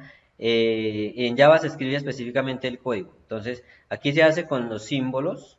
Recuerden que UML es lenguaje de modelado unificado, que indica que sin importar el lenguaje para el que yo esté creando mis diagramas, mis modelos, me va a servir. Si estuviésemos trabajando específicamente con Java, podemos agregar public y private, pero como va a ser de manera general, pues el más, el menos y el numeral. Los métodos. Entonces vemos dos conceptos. Atributo, que son las características, y los métodos, que son las funciones. Es decir, estos son métodos, estos son atributos. Estos son métodos o funciones. Esto globalmente se llaman tablas, clases o entidades. Para que no me vayan a confundir. Tablas, clases o entidades es todo. Atributos son estos o variables. Métodos o funciones. Cada una tiene su manera de ser específica. Igualmente los métodos tienen los mismos modificadores, público, privado, protegido, y tiene el mismo impacto. Sí, Lorena, te escucho. Profe, es que estoy leyendo ahí donde dice sin modificador de acceso, que es de los paréntesis que te pregunté, y acá dicen como cosas diferentes. ¿En dónde lo estás leyendo? Ahí justo abajo de ti dice sin modificar el acceso, que están los dos paréntesis. Sí. Y en indicar es que pues se puede acceder al proceso. Pero me dijiste que esto es como que es la demostración de que ellos reciben los datos. Ah, ok. Sin modificador de acceso quiere decir sin más, menos ni numeral. No estamos hablando del recibido de datos, ¿sí? No estamos hablando de esta parte. Ahí sí confunde un poquito, tiene razón. No están hablando de esto. Estos no son los modificadores, sino las entradas de la función. Y aquí están hablando es que es sin modificador, sin protect, sin private y sin nada. Es que uno puede elegir una variable, la puede llamar pública, la puede llamar privada, la puede llamar protegida, o la puede llamar solo el tipo de dato y ya. O sea que arriba podríamos decirle que en métodos me dejará afinar y afinar sin el más, sino voy a dejar afinar y con los dos paréntesis. Sí. Eso significa que cualquiera puede acceder. Exactamente. Se puede acceder en un nivel limitado que es el del paquete en el que está. Porque quiero que se acceda desde cualquier nivel, es con el más, que es público. Entonces lo que quiere decir es que este es un público menos público, más restringido. Este es restringido y este sí es abierto a todo el proyecto. Profe, disculpe. Dime. O sea que sin modificar de acceso se puede hacer referencia a la parte donde está la función que tiene las dos entre paréntesis, por lo que... No. Estos paréntesis que están apareciendo acá no hace referencia a estos. Hace referencia es al modificador de acá, más, menos, numeral o ninguno. No está haciendo referencia a esto. ¿Listo? O sea que lo podría dejar sin un más, sin un menos, o sea, Sí. normalito. Eso es otra manera de representarlo. Ya vamos a ver para qué es esto, más, menos, numeral o sin nada. Esto es el nivel de privacidad de una variable. Tiene que ver con el tema del encapsulamiento. Por ahora pues no tiene mayor relevancia, casi todo va a ser público, la mayoría va a ser público y algunas van a ser privadas. Y cuando se estén viendo herencia pues sí van a ser protegidas. Sí, Marlio, lo escucho. Instructor, pero entonces esa referenciación de público, privado, no es para las clases, sino para los atributos y para las funciones. Sí, señor, para los atributos y las funciones. Exactamente. O sea que las clases no van públicas, privadas. En el momento que usted crea la clase, no hace falta agregarle un identificador. El identificador se agrega en el momento que usted crea el método o en el momento que usted crea el objeto. Entonces, Profe, disculpe. miremos aquí en el pins. Sí, dime.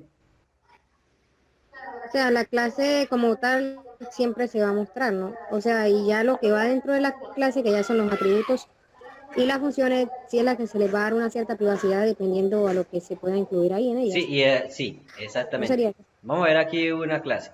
Por ejemplo, un cliente. Sabemos que todos tienen clientes. Bueno, aquí está.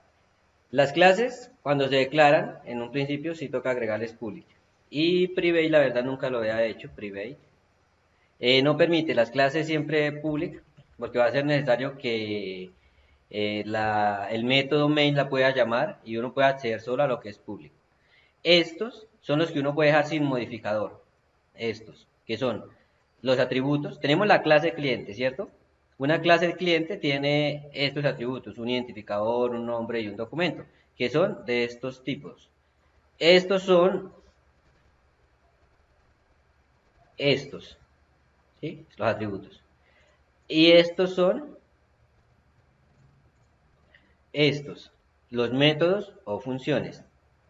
Los atributos, como pueden llevar la palabra public, no pasa nada. Private, pues sí pasa algo. Eso indica que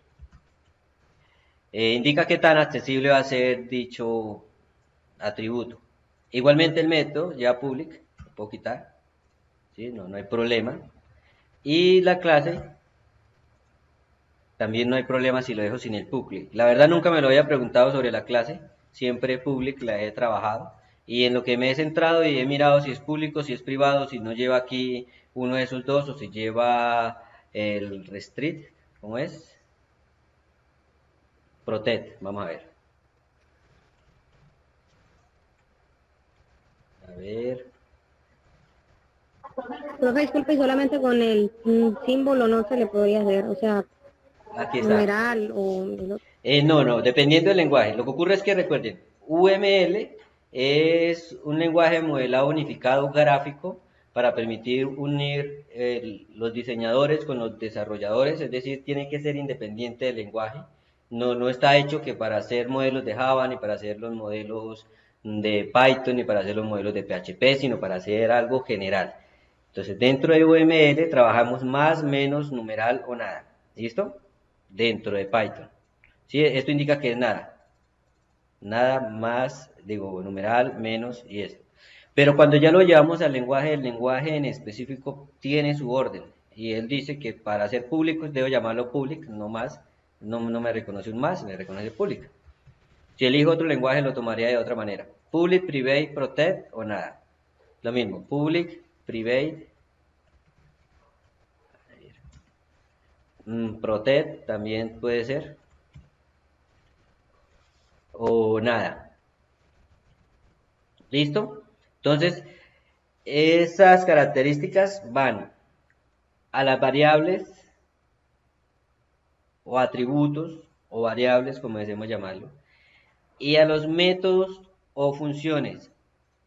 La clase, esa duda está, me queda la duda, se la debo a Marlio, muy buena pregunta. Las clases, en el momento que estemos trabajando con, a ver, protect, no, tampoco lo permite. A ver.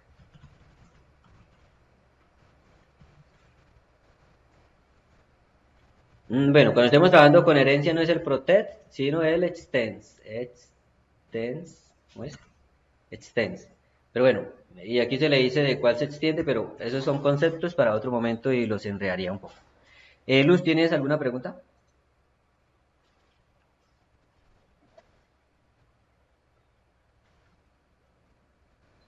Profe, disculpe, Sí, dime.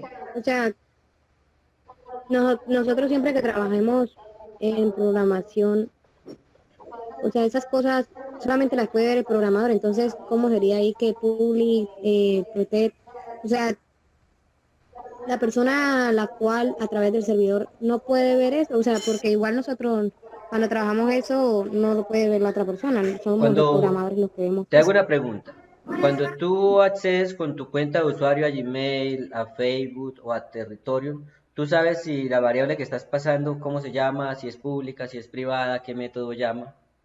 Uno no lo sabe. Por eso, El exactamente, usuario final no sí. lo sabe.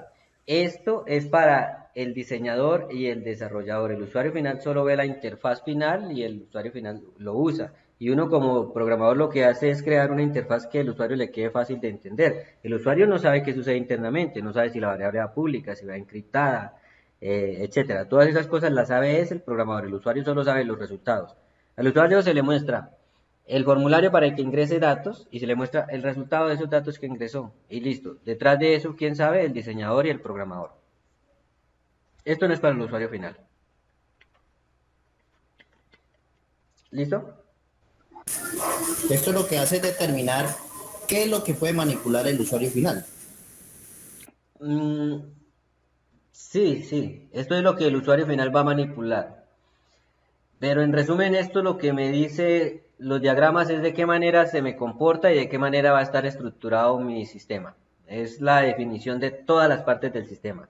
Qué clases, qué atributos van, cuáles van a ser públicos, cuáles van a ser privados, cómo están relacionados y qué casos de uso va a ejecutar en cada una de las vistas que va a tener mi sistema. Y el usuario pues solo lo usa.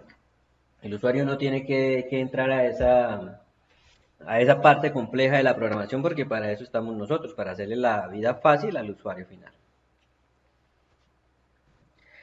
Listo chicos, espero que se les vaya cada día abriendo más la mente, comprendiendo más esos conceptos y ya va a haber el momento en el que estemos manipulando esos datos, esa información y comprendan bien cómo va a ir en mi lenguaje. Aquí lo vemos, las clases, aquí vemos los atributos y aquí vemos los métodos. Y eso me sirve para crear un sistema, modelo, vista, controlador, y que me permite crear clientes, me permite guardar, listar, eliminar o modificar clientes, productos. Es una vista sencilla, pero la vista puede ser tan elaborada como nosotros la deseemos. En este caso es Java de escritorio, también podría ser Java Web, también podría ser Python, también podría ser PHP. A la final, ese lenguaje me sirve para esto, para crear los modelos que son los que van a mantener la lógica de mi programa a través de la relación que hay entre cada uno de los diferentes actores. Aquí hay errores. Esto es un programa hecho por algunos de ustedes, toca cuadrar, por ejemplo, aquí mayúscula, mayúscula, mayúscula, estas minúsculas están bien, pero en sí el programa funciona. Este programa en su momento lo revisé, funciona, está escrito de manera correcta, el código. Lo que falta es corregir ciertas cosas de la semántica, de la sintaxis, perdón, que uno maneja como desarrollador. A ver, cambié algunas cosas.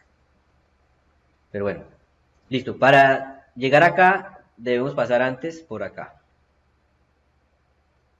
Vamos a ver las relaciones que hay entre clases. Bueno, aquí manejamos la relación de herencia, la relación de asociación, agregación, composición y dependencia. Herencia, sí, Lorena. Profe, es que no sé si me sacó algo un poquito del tema, pero la verdad no es claro para mí. ¿Tenemos que descargar otro programa o es un complemento? Es que no dice en el material de formación y no he escuchado que lo menciones si es que toca descargar otro aplicativo porque supongo que no es desde Java. Listo, voy a hacer aquí voy a tenerme un momentico y te doy respuesta a tu pregunta, que es importante que vayan ya avanzando ahí en este tema. Bueno, nosotros estamos trabajando la actividad de proyecto 3. En la actividad de proyecto 3 vimos el laboratorio de Java y ahí en el laboratorio de Java estaba el NetBeans para descargarlo, aunque se puede descargar también de la página oficial.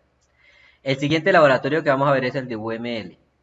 Pero para llegar a este laboratorio debemos haber pasado antes, que es viendo lo de diseño de bases de datos que ya lo vimos, modelado de estructura y modelado de comportamiento de software que ya lo vimos, e introducción al lenguaje de modelado UML. Teniendo esta teoría ya en nuestro entendimiento, podemos pasar al laboratorio construcción de diagramas UML con la herramienta DIA que va a ser para la siguiente semana. Si nosotros entramos acá, en este caso me acaba de expulsar el sistema porque llevo un buen rato sin mover ni hacer ninguna acción. A ver, volvamos a ese mismo lugar.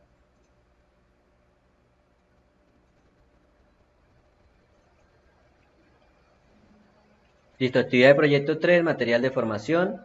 Para la siguiente clase, no para mañana, sino la otra semana, vamos a ver laboratorio, construcción de diagramas UML con herramienta DIA. Este laboratorio tiene dos versiones, la versión interactiva y la versión descargable. La versión interactiva, me gusta esta versión interactiva que viene con los laboratorios. Laboratorio. Construcción de diagramas UML con herramienta DIA. Introducción. Listo, aquí en la herramienta DIA viene una teoría, en esta herramienta interactiva tenemos esta parte de los videotutoriales. Videotutoriales. Aquí está la herramienta para descargarla, también la pueden descargar de la página oficial de la herramienta, pueden descargar esta, con cualquiera de las dos pueden trabajar. Está el video de cómo se instala, el entorno, cómo se hace el diagrama de secuencias, cómo se hace el diagrama de comunicación, cómo se hace el diagrama de actividades y cómo se hace el diagrama de clases. Igualmente yo en la siguiente clase les voy a explicar cómo se hacen esos diagramas para que puedan resolver las actividades. Y aquí pues, procedimiento. Los algoritmos a desarrollar. Aquí los tenemos. Esto es lo que hay que hacer. Estos 5 enunciados, 6, 7 enunciados, hay que subir evidencia. ¿Listo? Pero esto es hasta la semana que entra. Esta semana terminemos de comprender la teoría. Quienes puedan, vayan descargando la herramienta DIA, vayan videotutoriales. revisando los videos, cosa que en el momento que les esté explicando no sea para ustedes algo completamente nuevo, que ya sea algo que hayan visto, que hayan intentado comprender y van a tener preguntas más específicas del tema. Ahí está. Esta es la meta, llegar a hacer estos diagramas e igualmente, después de este laboratorio viene el siguiente laboratorio, que es este.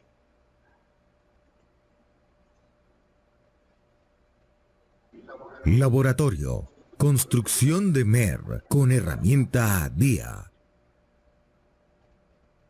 Introducción. Videotutoriales. Igualmente aquí en esta parte está la herramienta DIA para descargarla. Es la misma. Y aquí está la simbología y conversión a MER, diagrama de entidad-relación, catenalidad del modelo de entidad-relación, representación de entidades débiles y modelo de entidad-relación extendido. Listo, ese es el recorrido. Nos quedan 14 días.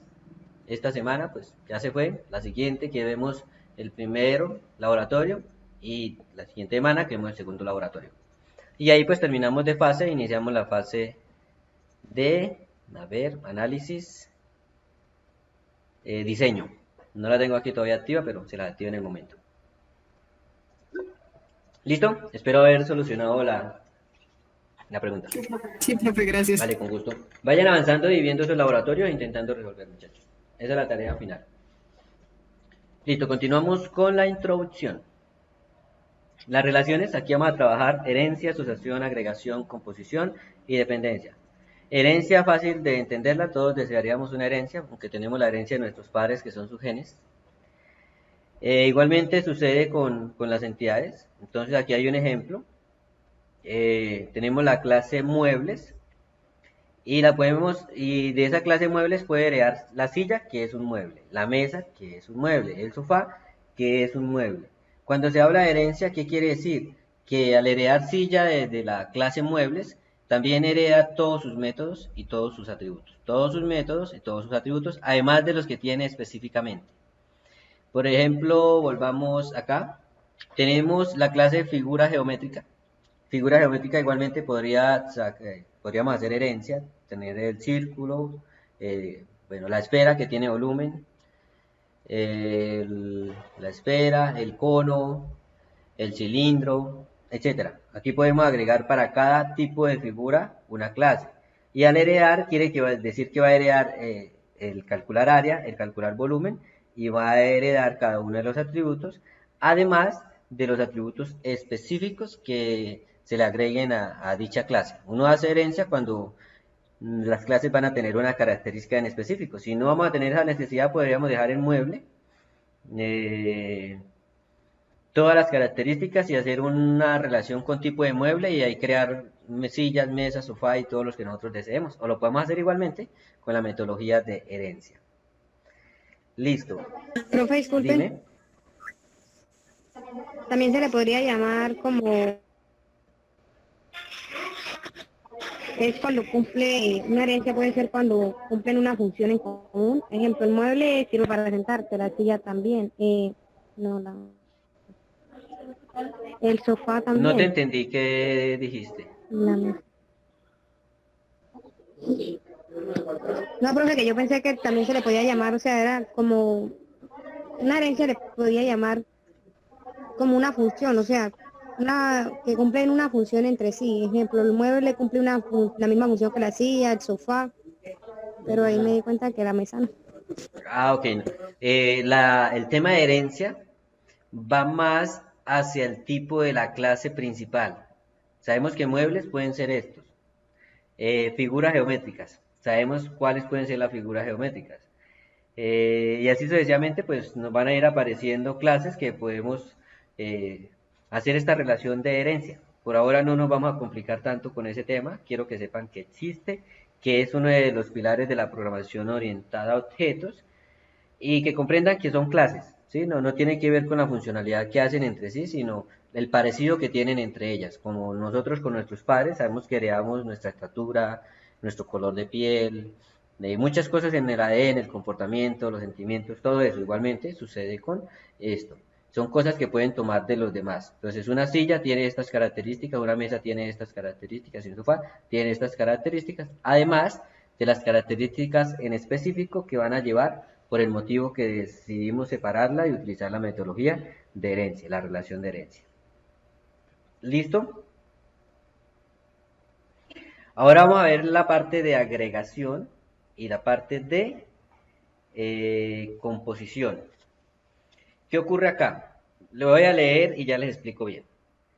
Composición por valor. Relación estática donde el tiempo de vida del objeto incluido está condicionado por el tiempo de vida del que lo incluye. Este tipo de relación es comúnmente llamada composición. El objeto base se construye a partir del objeto incluido, es decir, es parte del todo. Se representa de esta manera. Agregación por referencia. Tipo de relación dinámica de donde el tiempo de vida del objeto incluido es independiente del que lo incluye. Este tipo de relación es comúnmente llamada agregación. El objeto base utiliza al incluido para su funcionamiento. Entonces, ¿esto cómo lo podemos resumir? Hay dos tipos de relaciones entre las tablas que pueden ser fuertes o pueden ser débiles. Depende de si para que exista la segunda debe existir la primera. Ejemplo, si nosotros tenemos ciudades, sabemos que debemos tener también la tabla de departamentos y sabemos que debemos tener la tabla países. Para que exista una ciudad debe existir un departamento y para que exista un departamento debe existir un país. A eso es lo que se le llama relación de composición o relación fuerte, porque para que exista la una deben existir las anteriores. Y en este caso, cuando las relaciones son de este tipo, se maneja algo que llama integridad referencial, que quiere decir que uno no puede eliminar los datos tan fácilmente hasta no haber eliminado los demás. Si yo voy a eliminar un país, por ejemplo, Colombia, de mi base de datos, para poder eliminar ese país tuve que haber eliminado todos los departamentos y para haber eliminado el departamento tuve que haber eliminado todas las ciudades. Y si esas ciudades están relacionadas con los ciudadanos, por ejemplo, tuve que haber eliminado todos los ciudadanos porque hay una relación fuerte entre ellos y para que se pueda eliminar una, tiene que haberse eliminado la otra. ¿Cómo hay una relación de agregación que es una relación débil? Cuando para que exista una entidad no tiene que existir la otra. Un banco existe por sí solo y los usuarios existen por sí solos y entre ellos hay relaciones, ¿sí? Porque un banco tiene muchos usuarios y un usuario tiene muchos bancos, si uno lo quiere ver así, pero ellos existen por separado sin la necesidad del otro. Esa es la diferencia entre la relación de composición y la relación de agregación.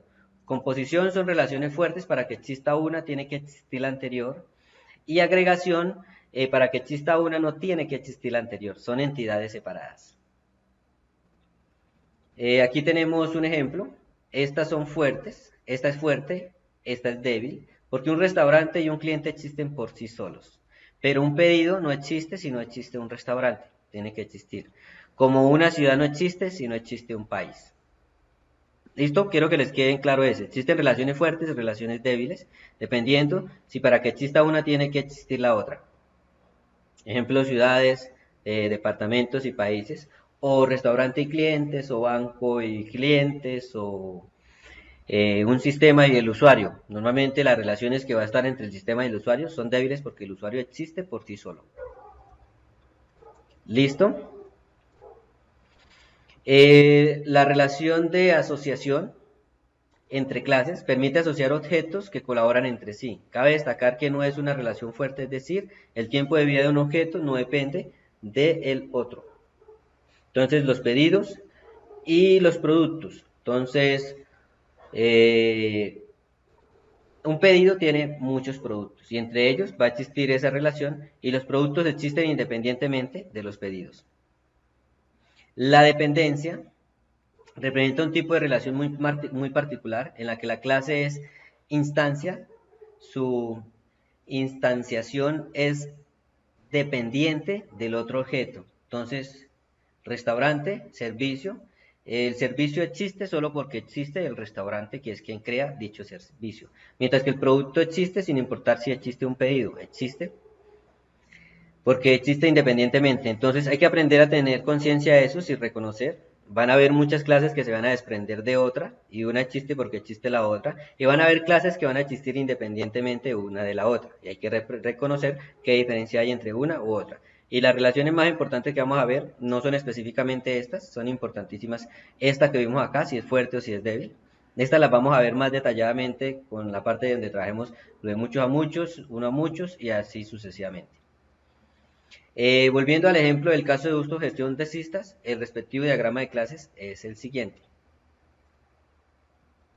¿Listo? Entonces tenemos paciente por un lado, médico por el otro lado, las citas por el otro lado. ¿Existen independientemente entre sí ellas? Sí, existen independientemente entre sí. Mientras que la cirugía hace parte del tratamiento, la cirugía también existe independientemente y el medicamento pues también existe independientemente del tratamiento. Vemos la relación, un paciente asiste a una cita y un médico atiende muchas citas. Vemos aquí la relación uno a muchos y vemos aquí la relación uno a muchos. Hay una diferencia acá y hay una diferencia acá. Muchas veces la cardinalidad a veces puede ser desde 0 o a veces puede ser desde 1 o a veces puede ser desde un número definido que el sistema en específico lo diga.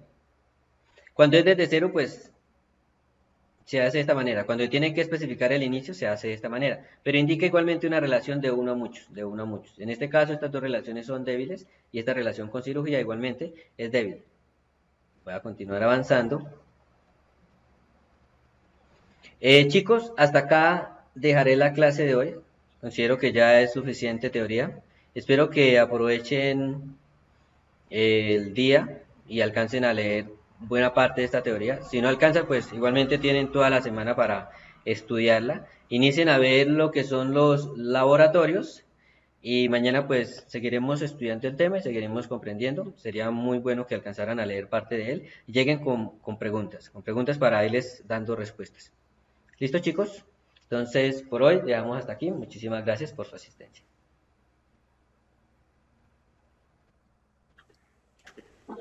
Profe, Ok, profe, muchas gracias. Vale, con gusto. Que tengan feliz noche. Y chicos, si tienen... profe, disculpe Dime. no comprendí la parte esa, o sea, cuando iba entrelazado y cuando no va enlazado, o sea, que de una se compone toda y de la otra, o sea, no entendí esa parte No te ahí. entiendo la pregunta tampoco. Dime nuevamente la pregunta. O sea, la parte de las que tienen una bolita, un triangulito ahí. Triangulito. Esta. Un diamante, como se Esta. puede decir. Lo de composición. Sí, ahí cuando te hablaba ahorita de lo del tema de Agregación arriba, y composición. que no logré entender. Listo, entonces agregación y composición cambiará por palabras débil y fuerte. Débil y fuerte. La relación es débil cuando una entidad existe sin la otra. Si no hay restaurantes, ¿no existirían los usuarios? De las personas. Sí, aquí lo llaman clientes porque el restaurante lo necesita. Pero sabemos que los clientes existen por sí solos sin importar si existe el restaurante. Pero si no existe el restaurante, no existen los pedidos. Los pedidos dependen específicamente del restaurante. Entonces ahí la relación es fuerte. Y un ejemplo, ciudades, departamentos y países. Entre ellos hay relación. Un país tiene muchos departamentos, un departamento tiene muchas ciudades. Para que exista uno, tiene que existir el anterior. Cuando es así, la relación es fuerte, y cuando existen independientemente, la relación es débil. Normalmente, las relaciones entre las entidades y los actores, ¿cómo les digo? Entre los usuarios del sistema y el sistema, suele ser débil porque el sistema existe por su cuenta y los usuarios existen por su cuenta. Se van a relacionar, pero existen por separado. Es eso, relación fuerte, relación débil. Existe por su cuenta, porque es una entidad, tiene su vida, es un sistema, y existe por su cuenta igualmente, es para el que se va a crear el sistema, para el restaurante. Pero los pedidos existen porque existe el restaurante. Por sí solo no habrían pedidos en un restaurante que no existe. Pero sí existirían personas. ¿Listo? Es eso, fuertes y débiles.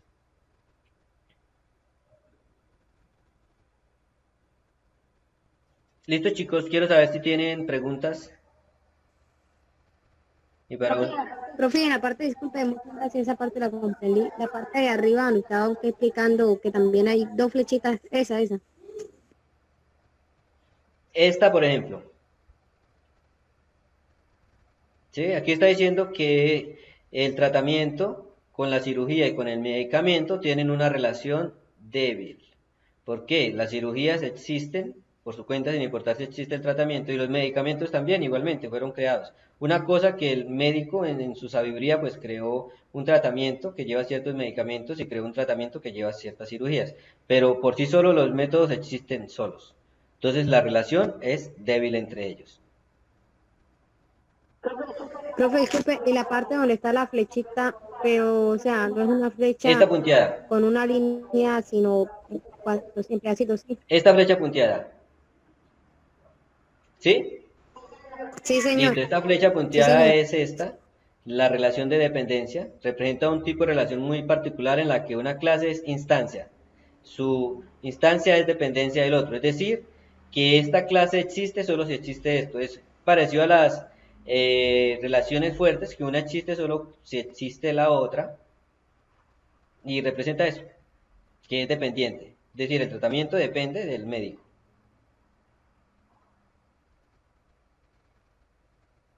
¿Listo? Aunque en términos generales, Ok. esto se nos va a quedar transformado en algo más manipulable por nosotros. Aquí se nos ve un poquito más complicado porque le agregan más